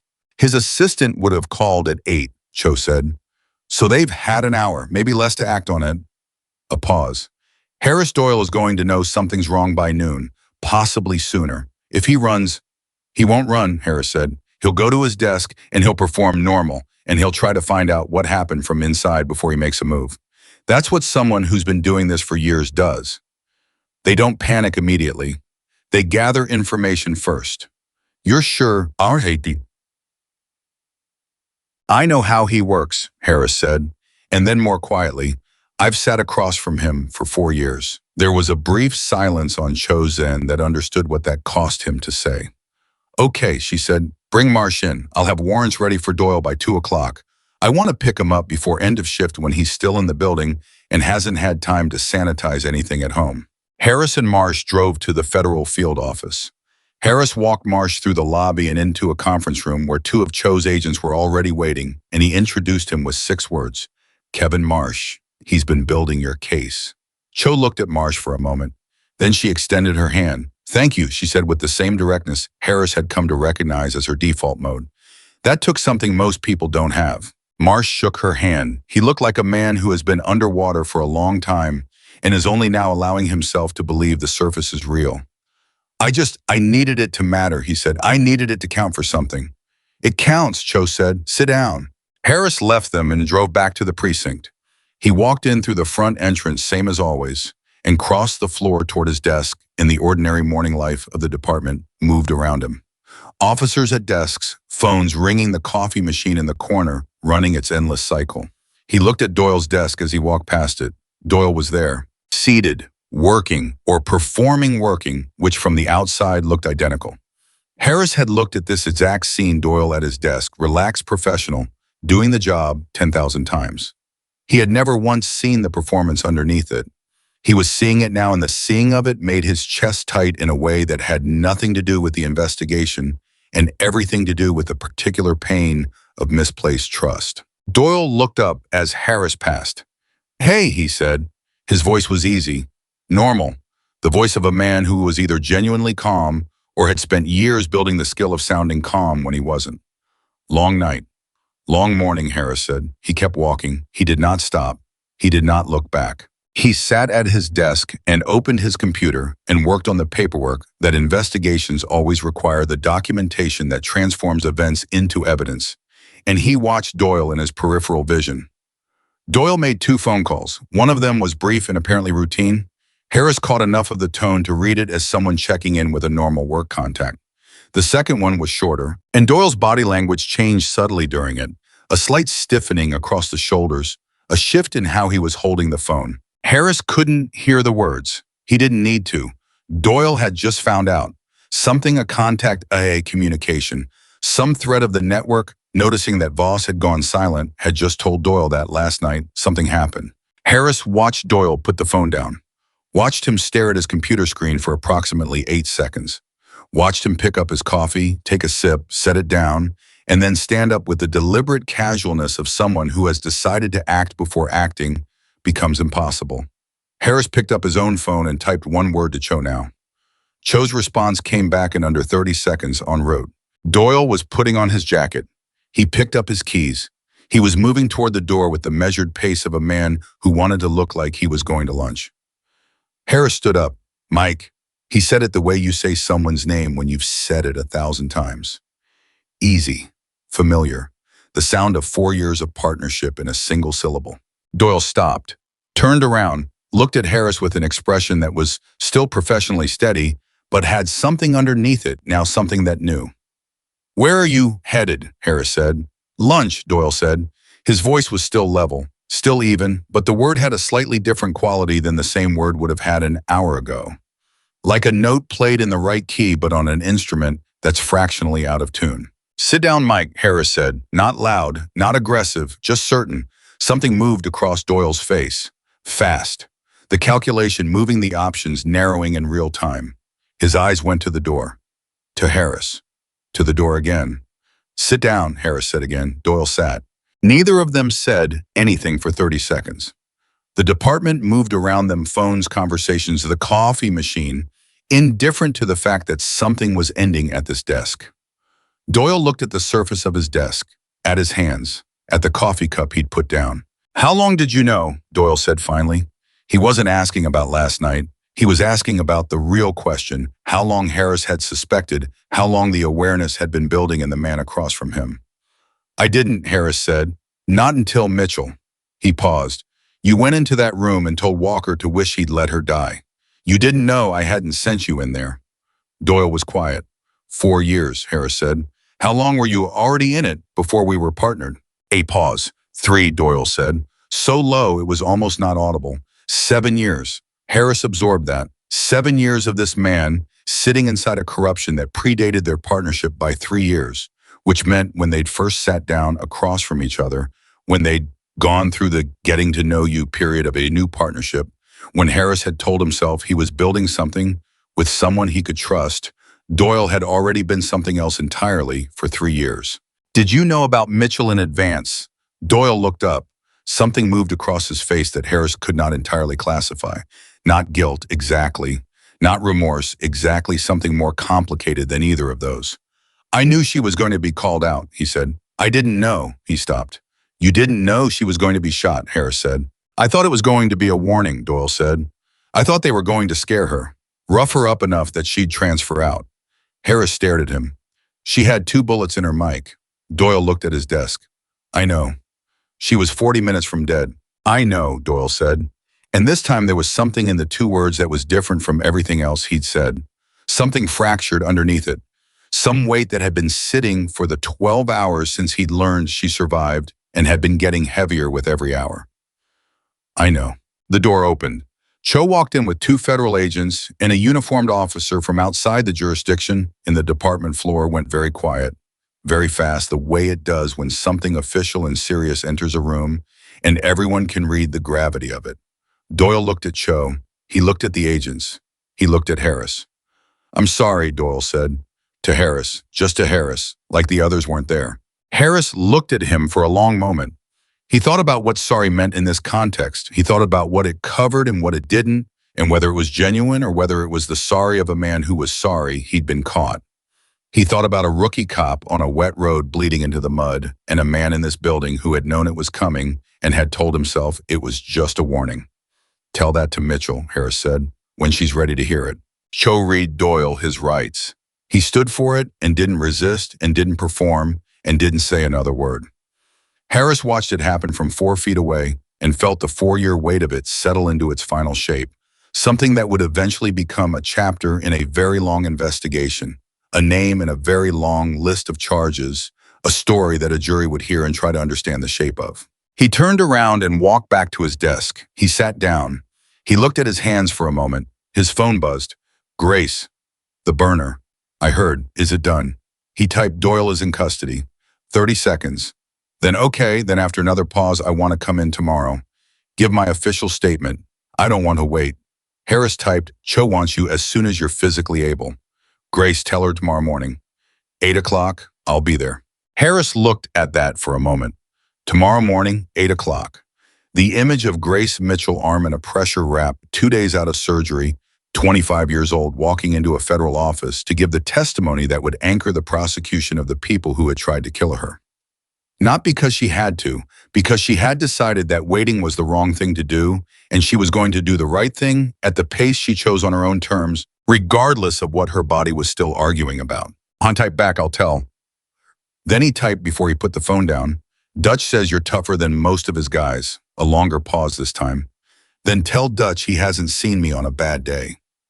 Harris actually smiled. Not small this time. Tired, genuine, the kind of smile that arrives when the worst of something is over and the relief and the weariness land in the same moment.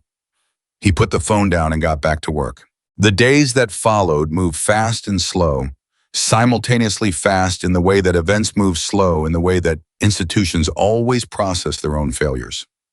By Wednesday, Cho's office had issued warrants for 4 additional officers whose names appeared in Marsh's documentation.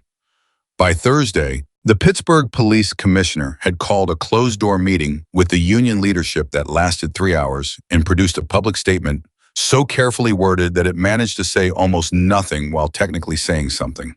By Friday morning, the story was on the news. Not the version Harris would have told. The news version was simplified, dramatized, compressed into the shapes that fit the segments allotted to it. Corrupt cops, criminal network, rookie officer targeted, Hell's Angel. Those were the pieces the story got reduced to, and Harris sat in his kitchen on Friday morning, watching the coverage and feeling the strange flat frustration of someone who knows how much weight and nuance is missing from a telling. But Grace's name was right, and Voss's name was right, and the fact of the corruption, the concrete, documented, federally prosecutable fact of it was right. He turned the television off. Ethan Walker saw the same coverage from the garage in Lawrenceville, where he was working on a transmission rebuild with Dutch and not particularly watching the news until someone turned it on, and his name appeared in the third paragraph of a scroll at the bottom of the screen. Hells Angels member. Ethan Walker, 42, has been identified as the individual who transported Officer Mitchell to the hospital, and he looked at it and then looked back at the transmission and didn't say anything. Dutch looked at the screen, looked at Ethan. "You're famous," Dutch said. "I'm on a scroll," Ethan said. "That's not famous, that's a footnote." "A pretty good footnote." Ethan handed him a wrench. "Hold this." Dutch held it. "Walker." "What?" "You did something." "I know I did something," Ethan said. "I was there." Dutch stopped. Tried again. Dutch was not a man who typically reached for words that didn't come easily. It mattered. What you did, it changed things." He paused. "I don't want you to just ride past that." Ethan was quiet for a moment. He looked at the engine in front of him. He thought about a road and a bridge and rain and a woman pointing a gun at him with a hand that didn't shake. He thought about the 4 words he'd said, "I've got you, kid," and how they hadn't felt like a decision at the time, just a statement of fact, an inevitable thing. "She was alive," he said. "I've said it before. She was alive, and she was going to stop being alive. That's not heroism. That's just math." "The math was right," Dutch said. Ethan took the wrench back. "Yeah," he said, "it was." His phone rang. Harris. He answered it. "Detective?" "Walker." Harris's voice had the quality of someone who has been through something long and is on the other side of it now, not untouched, but intact. "Grace gives her official statement tomorrow morning. I wanted you to know. She's up for that already. Nobody told her she wasn't." Ethan made a sound that was almost a laugh. "How is she?" "Recovering, stubborn about it." A pause. "She asked me to tell you something." Ethan waited. "She said..." Harris paused, and Ethan could hear the slight shift in his voice that meant he was reading something, maybe a text, maybe a note. "She said, tell him I owe him one, and I always pay what I owe." Ethan was quiet for a moment. "Tell her she doesn't owe me anything." "I told her you'd say that," Harris said. "She said to tell you she disagrees." "She's wrong.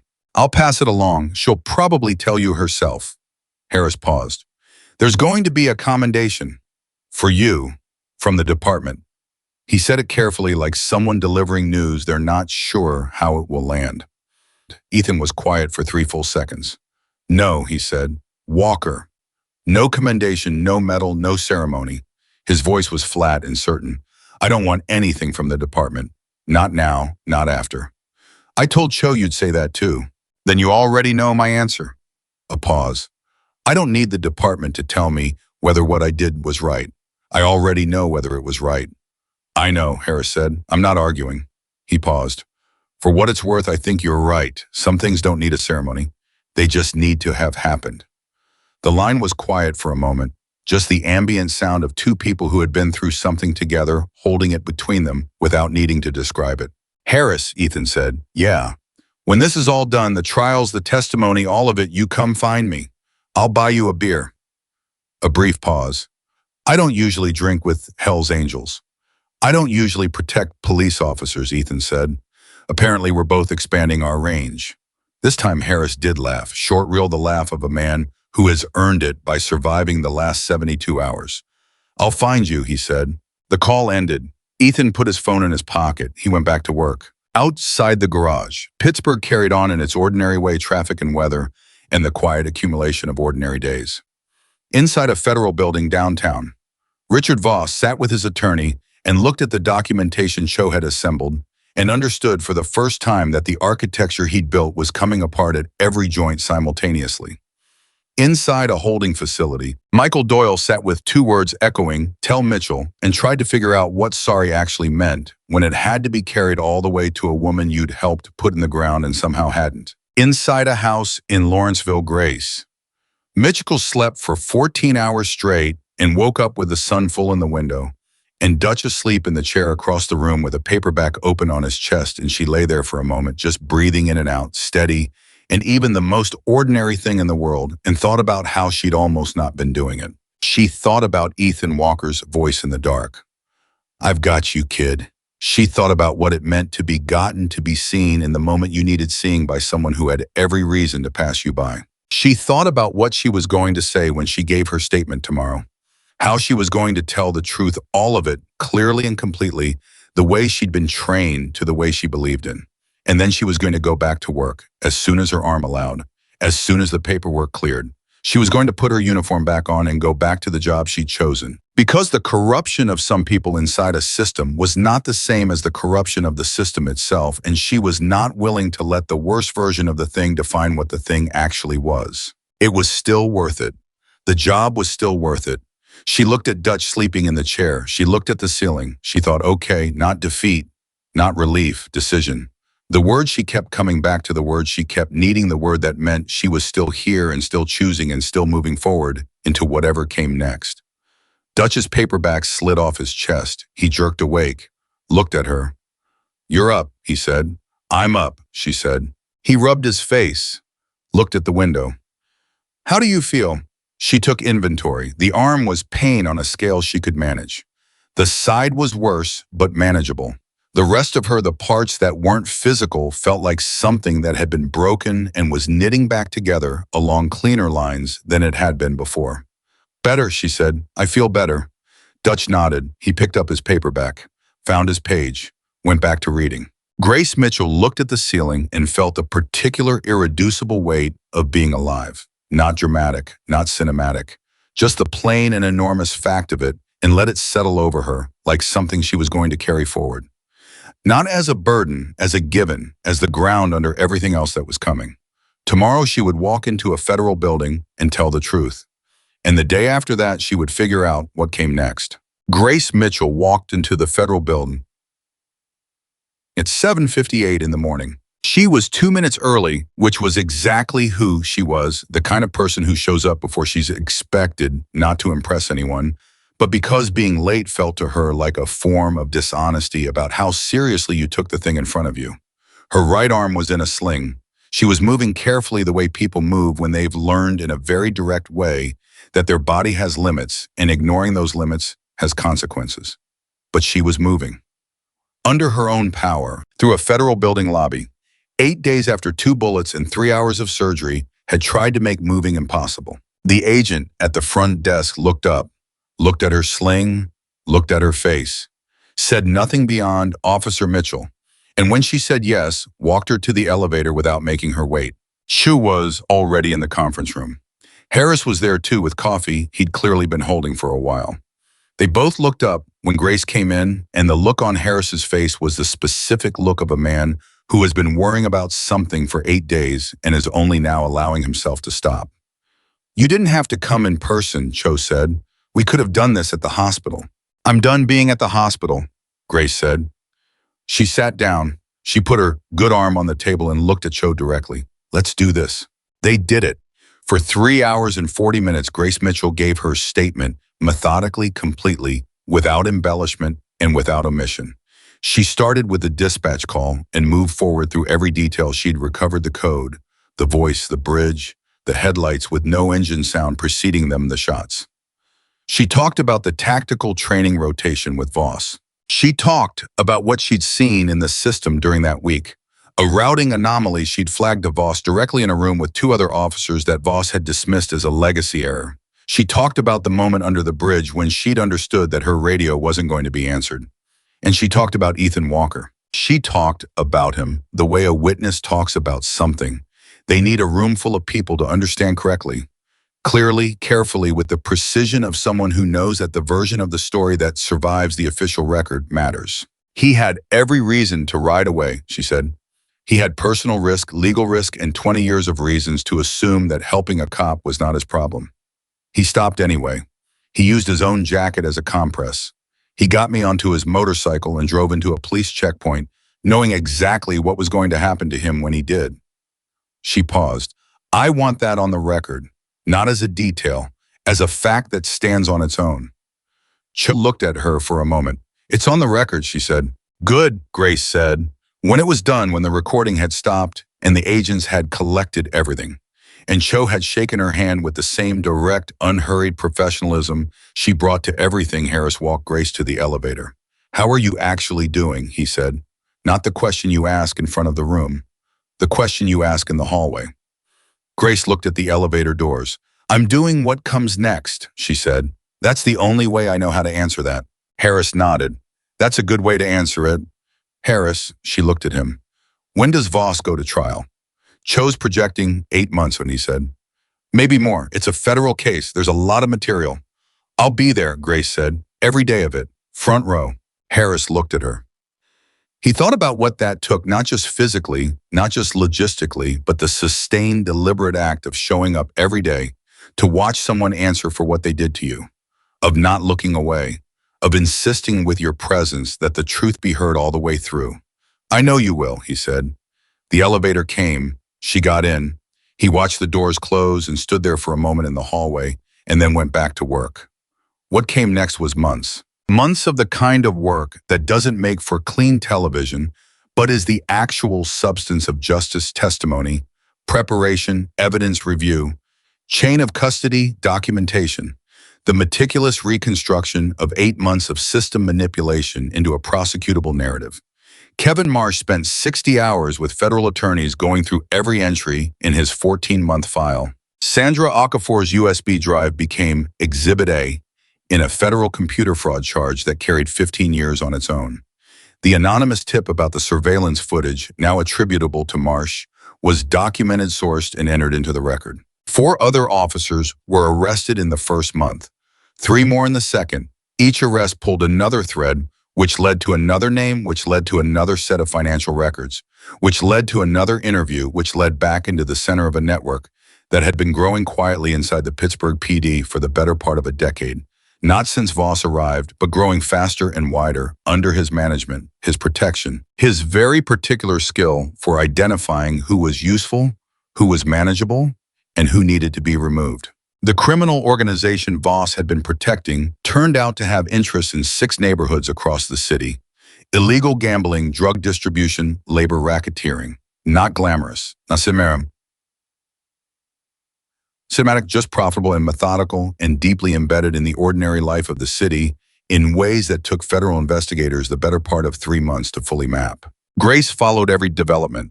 She was back on light duty at 6 weeks desk work, filing the administrative texture of the job that she'd been warned about in the academy and had told herself she wouldn't resent, and mostly didn't, because even filing felt like being back, like occupying the right space, like being where she was supposed to be. She had a conversation with her captain that she hadn't expected. He called her into his office on her first day back and shut the door and sat across from her and said without preamble, "I didn't know." His voice was direct and tired and carried the specific weight of a man who has spent 6 weeks sitting with the question of what he missed and why. "I want you to know that. I didn't know what was happening under my roof." Grace looked at him. "I believe you," she said, because she did. Some things you could tell by the quality of how they landed on a person's face. "I should have known," he said. "Maybe," she said, "but they were good at not being known. That's the whole point of what they built." She paused. "The question isn't what we missed. The question is what we build next." He looked at her for a moment. Something shifted in his face, not relief exactly, more like the expression of someone who had been holding a weight and found unexpectedly that part of it had been taken. "You're right," he said. "I usually am," Grace said. "Sir." His mouth almost moved. "Close enough. Get back to work, Mitchell." She got back to work. 3 months in, Doyle entered a plea agreement. He was not the first. 2 of the 4 initial arrests had already taken deals their testimony used to build the case against Voss and the organizational leadership.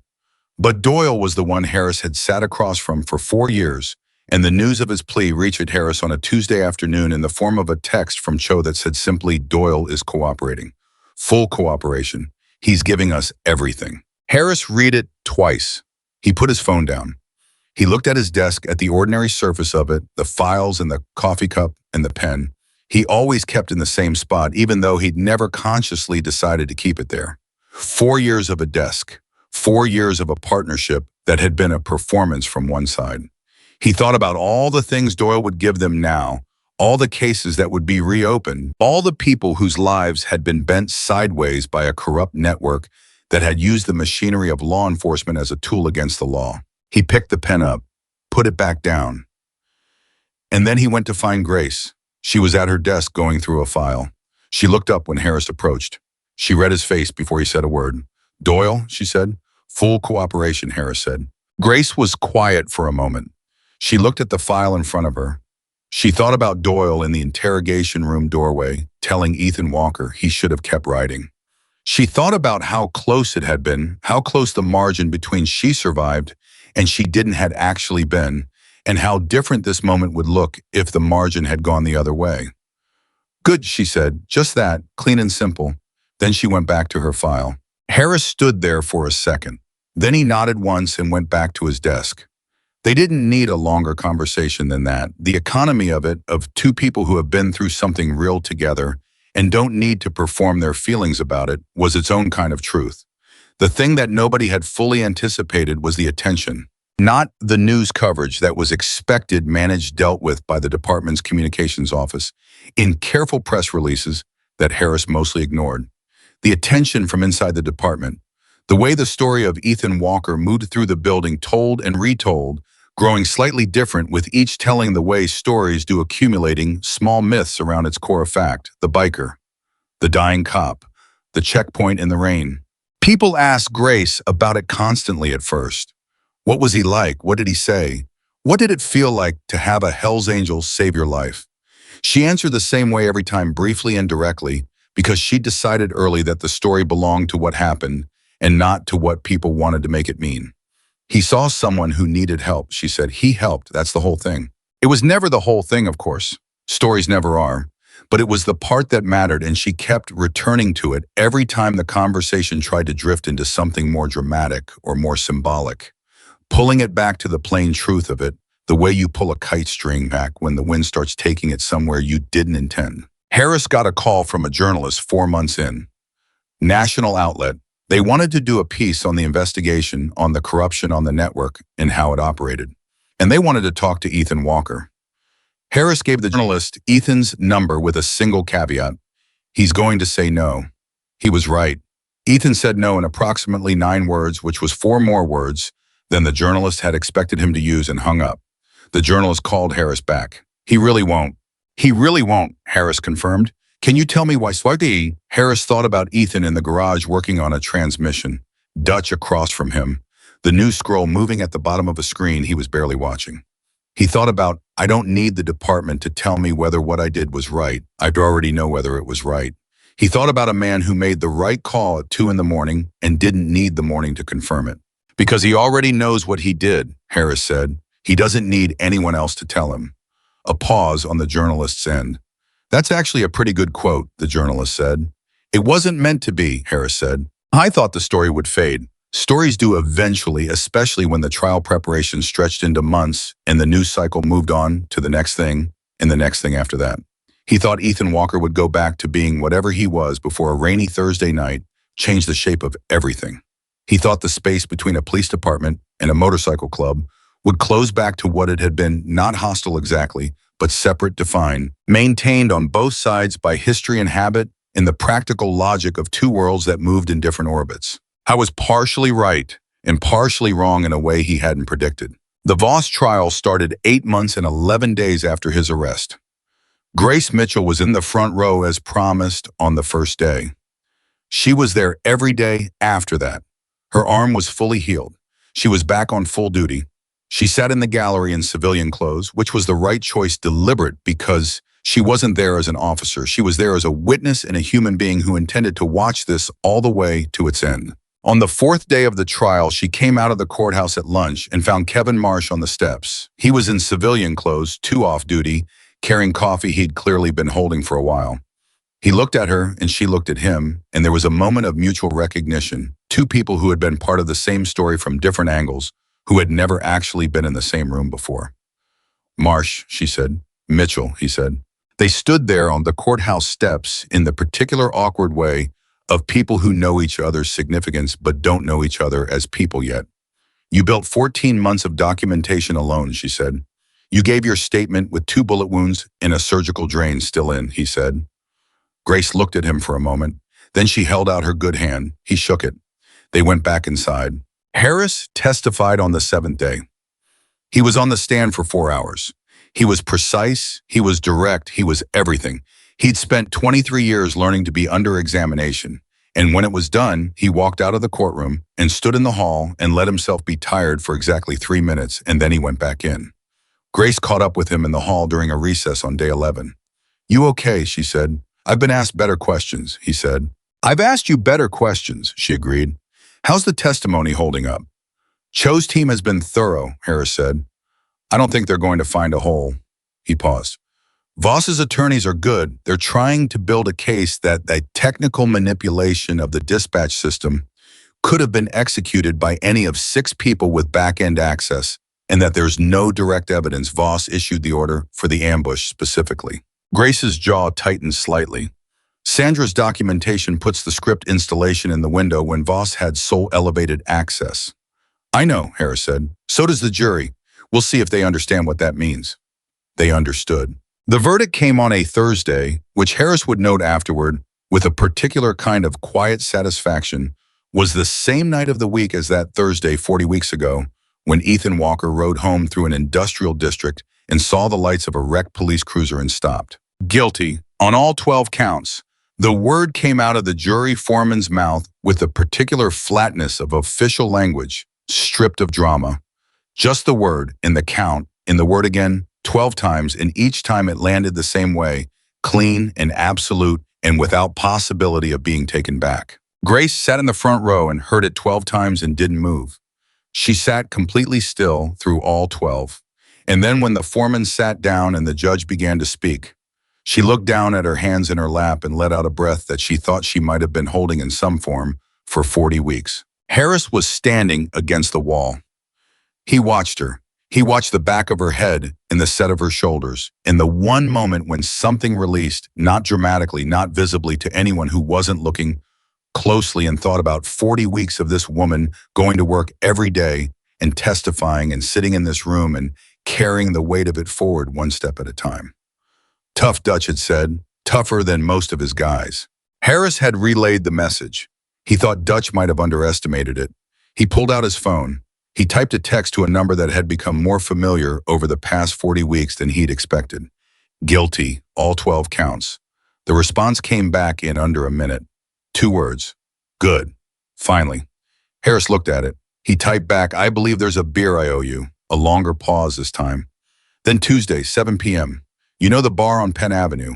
Harris did not in fact know the bar on Penn Avenue. He was going to find out. He put his phone away and went to find Grace. She was outside on the courthouse steps in the October air that had gone cold and sharp the way Pittsburgh air does when the fall really arrives. She had her jacket collar turned up and her arms crossed and her face turned slightly away from the building toward the street, toward the city, doing what cities do, moving indifferent, continuous. He stood beside her. He didn't say anything for a moment. 12, she said. 12, he confirmed. She was quiet. "Doyle, sentencing is next month," Harris said. "With the cooperation agreement, probably 10 to 12 years. He'll serve 7 if he behaves." Grace considered that. 7 years. She looked at the street. She thought about the math of 7 years against the weight of what those years would be carrying. She didn't say whether it was enough or not enough. Some things don't have a clean answer, and she'd made her peace with that particular category of thing. "Marsh is at the bar across the street," she said. "He said he'd wait." Harris raised an eyebrow. "You and Marsh are going for drinks. I'm going to say thank you to the person who spent 14 months building a case alone in the dark so that when the moment came, we had something to use." She looked at Harris. "You should come." "I have," he started. Harris, she looked at him with the patient, direct expression of someone who has decided a thing and is waiting for the other person to catch up. "You have an hour. Come." He came. The bar was small and not busy, and Marsh was at a corner table with a beer he'd been working at for a while. He looked up when Harris and Grace walked in together, and the expression on his face was the expression of a man who was still slightly amazed that the thing he had been building alone in secret had become this, a table in a bar, people around it. The verdict out there in the world already. They sat. They ordered. For a while, nobody said the obvious things because the obvious things felt redundant in the presence of people who had all been inside the same storm and knew what had actually happened without needing to narrate it. Then Marsh said, "Walker." Grace looked at him. "Is he?" Marsh stopped. Tried again. "I've been trying to figure out the right way to think about him. I don't have a framework for it." Grace looked at her glass for a moment. Neither do I, she said. And I've had 40 weeks to work on it. She looked up. I've decided maybe the right thing is to not need a framework. He did something real. That's enough. He saved your life, Harris said. More than once if you count the safe house. I count the safe house, Grace said. And he got nothing from it, Marsh said. Not bitterly, just observationally. The fact of it sitting in the air. He got what he needed from it, Grace said, which apparently isn't the same thing as what we'd expect someone to need. She looked at Harris. He's coming Tuesday. He agreed to a beer, Harris said. That's something. For him, it's considerable, Harris said. She nodded slowly. She picked up her glass. Marsh picked up his. Harris picked up his coffee, which was what he'd ordered because he still had work to do that evening, and he was 51 years old and had made peace with who he was. They didn't make a toast. It wasn't that kind of moment. They just drank and sat and let the quiet of the thing that was over settle around the table. Tuesday came. Harris found the bar on Penn Avenue without too much difficulty. He arrived at 6:58. Ethan was already there, which Harris was beginning to understand was also simply who he was. A man who was where he said he'd be when he said he'd be there, not because of performance, but because he'd internalized reliability as a value rather than a courtesy. I was at the bar, not at a table, working man posture, elbows down, not performing anything. He had a beer, and there was another one on the counter next to his that he'd apparently ordered ahead, which meant he'd decided Harris was coming even before Harris had fully committed to it. Harris sat down, picked up the beer, didn't say anything for a moment. 12 counts, Ethan said. He'd heard. 12, Harris confirmed. Ethan drank. How long? Sentencing is 2 weeks. Cho's team is pushing for 25 years. With the federal charges, it'll probably land between 18 and 22. Harris looked at his beer. He'll be in his late 70s if he serves the full term. Good, Ethan said. They were quiet for a moment. The bar moved around them, other people, other conversations, the ordinary sound of an ordinary. Tuesday night in a city that didn't know or particularly care that two men sitting at its bar had navigated something that had started on one of its bridges in the rain and had only now, 40 weeks later, arrived at its end. Mitchell's back on full duty, Harris said. I know, Ethan said, which surprised Harris slightly and then didn't. You've been keeping track. She sent me a text when she went back on full duty, Ethan said. One line, first day back, thought you should know. He looked at his beer. Something moved across his face that was private and genuine, and he didn't try to cover it. I didn't expect that. What did you say back? I said good. He paused. She said, I know. Something that might have been a smile at the corner of his mouth. She's a pain in the ass. She's remarkable, Harris said. Those aren't mutually exclusive, Ethan said. Harris almost laughed. He took a drink instead. There's going to be a department ceremony, he said, 3 weeks, honoring officers who demonstrated extraordinary courage during the investigation. This is getting a commendation. He paused. They want to recognize you. Ethan looked at him. Not officially, Harris said quickly, not as a formal recipient, but the commissioner wants to acknowledge publicly what you did. On the record. With cameras. He watched Ethan's face. I told him you'd probably say no. No, Ethan said. I told him that. Then why are you asking? Because he asked me to ask, Harris said, and because I said I would. He looked at Ethan steadily, and because I think you should consider it, not for you, for what it means. Ethan looked at his beer. Every officer in that department is going to be in that room, Harris said. 40 years of assumptions about who is on which side of what. 40 years of the way things are, and the commissioner standing up and saying in front of all of them that a Hell's Angel is the reason one of their people is alive. That matters. Not for your reputation, for the conversation that comes after it. Ethan was quiet for a long moment. I don't do ceremonies, he said. I don't do cameras. I don't do anything that looks like I'm collecting something for what happened. He looked at Harris. I didn't stop on that road so that 40 weeks later, I could stand in a room full of cops and have my picture taken. I know, Harris said. But, Ethan said. Harris waited. Ethan looked at his beer for another moment. Tell them I'll be there, he said. Outside. After. If she wants to talk to me, she knows how to find me. Harris looked at him. That's your compromise. That's my answer, Ethan said. Harris accepted it because it was exactly right in the way that things are right when they come from someone who knows their own nature clearly enough not to negotiate against it. The ceremony was on a Saturday. The department's main assembly hall. Uniformed officers, plainclothes administrative staff, family members. The commissioner spoke. Harris sat in the third row and listened to the language of official recognition. Careful honorific, built for the record, and thought about how different it was from the language of what actually happened. Not dishonest, just institutional. The way institutions have to speak about things that happened outside their walls and outside their categories. Grace received her commendation last. She walked to the front of the room in her dress uniform, her arm completely healed, now both hands at her sides, and stood at the podium and spoke without notes. She talked about the night. She talked about what she remembered. She talked about the dispatch call and the bridge and the shots.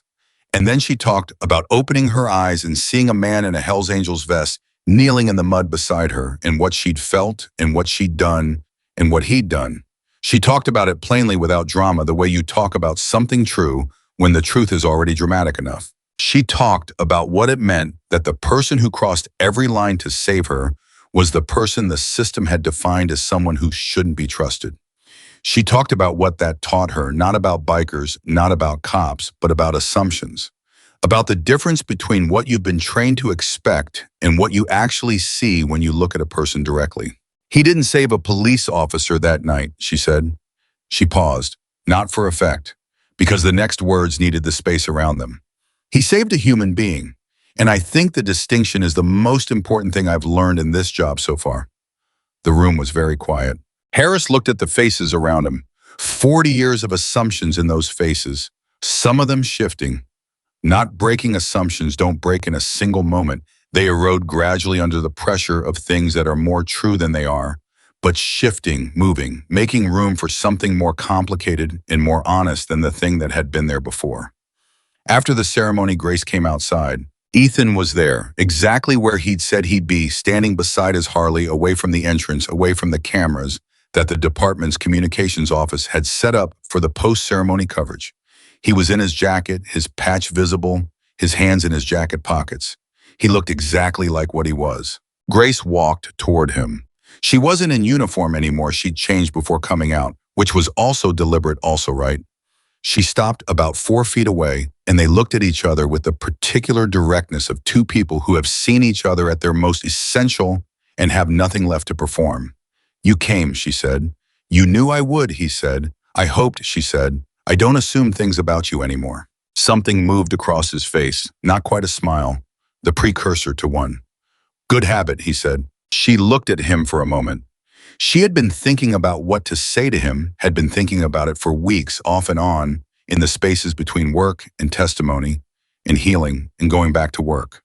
She drafted versions of it in her head, careful ones, articulate ones, the kind that capture the weight of something accurately. And standing here now in front of him, all of those versions felt like exactly the wrong thing. Too worked, too constructed. The wrong language for the kind of truth that exists between people who have been in the mud together. So she said the simple thing, the real thing. "You didn't save a police officer that night," she said. "You saved a human being."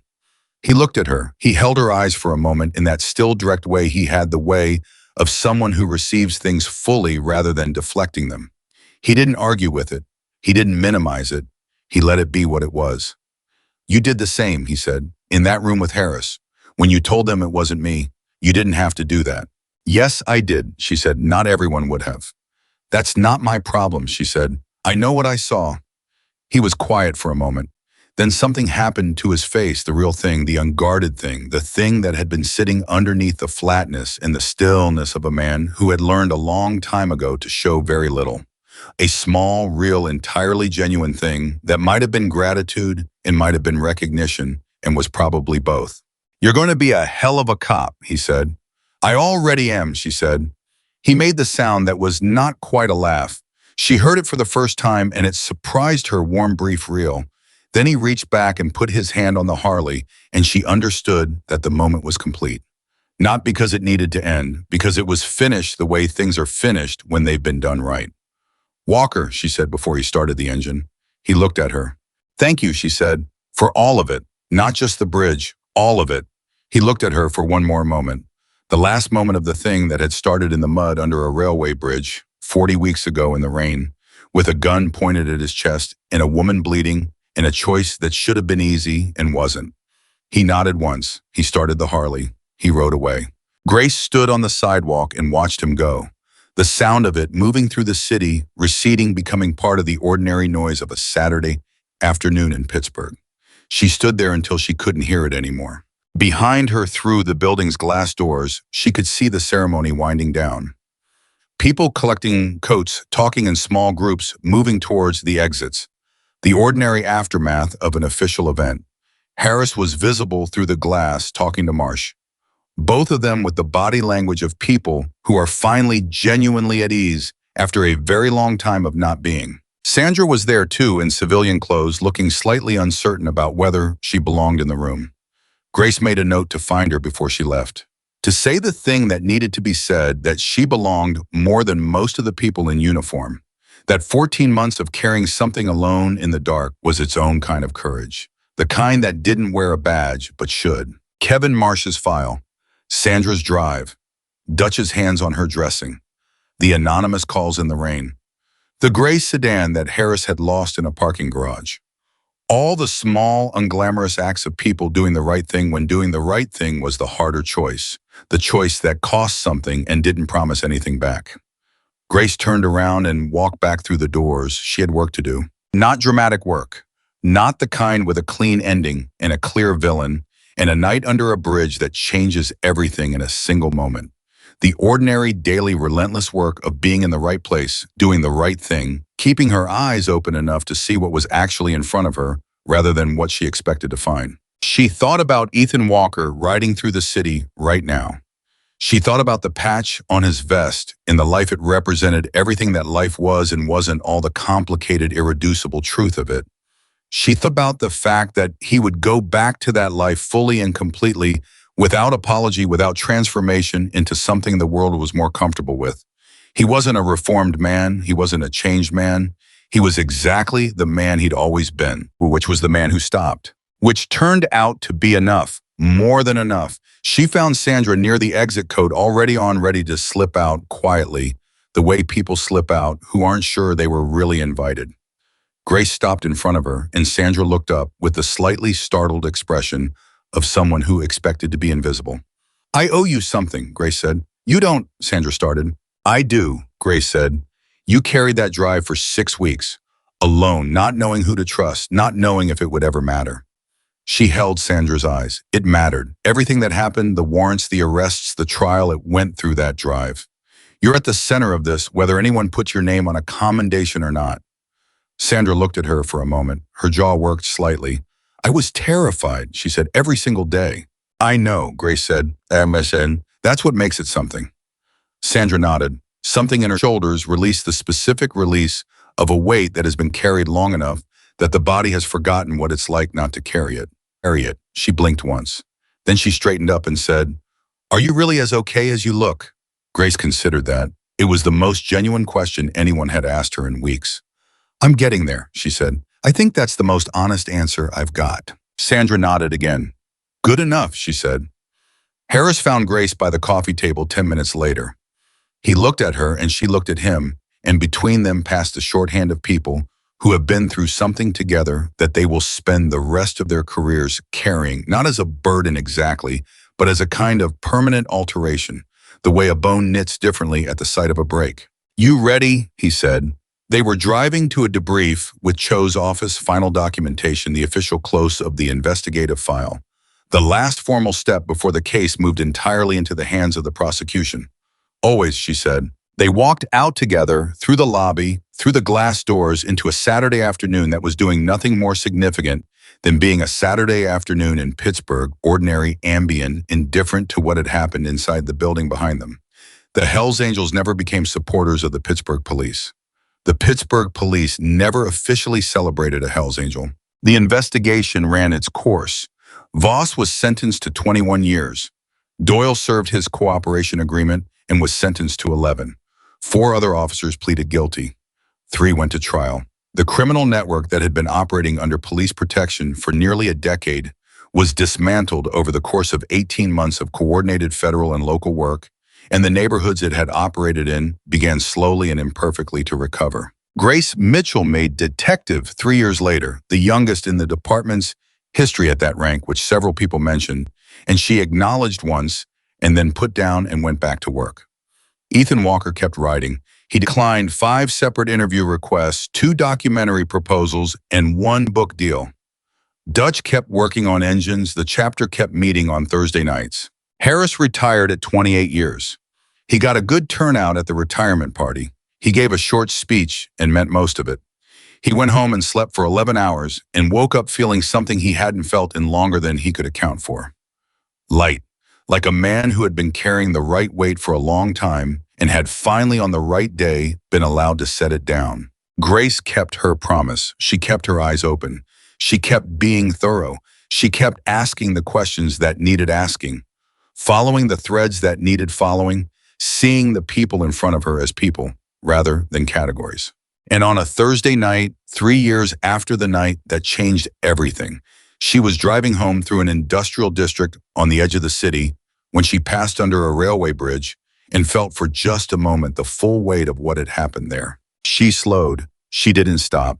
She looked out through her windshield at the underside of that bridge, at the concrete and the dark and the ordinary. Nothing of it, and she thought about what it meant that a man had looked at a dying cop and seen a human being first. She drove on. She drove through the city that was her city that she had chosen, that had broken her faith, and then helped her rebuild it into something sturdier and more honest than what it had been. And she carried forward the thing that night had put in her. Not the wound, the lesson. That the right thing doesn't come with a category. It doesn't come with a patch or a badge or a title or any of the markers we use to decide in advance who we're going to trust. It comes from a person in a moment making a choice when the choice costs something. It comes from a man on a motorcycle in the rain who saw something and stopped. And in that stopping, in that single irreducible human decision to not keep going, he changed everything that came after. That was the truth. That was all of it. And it was more than enough to last the rest of her life.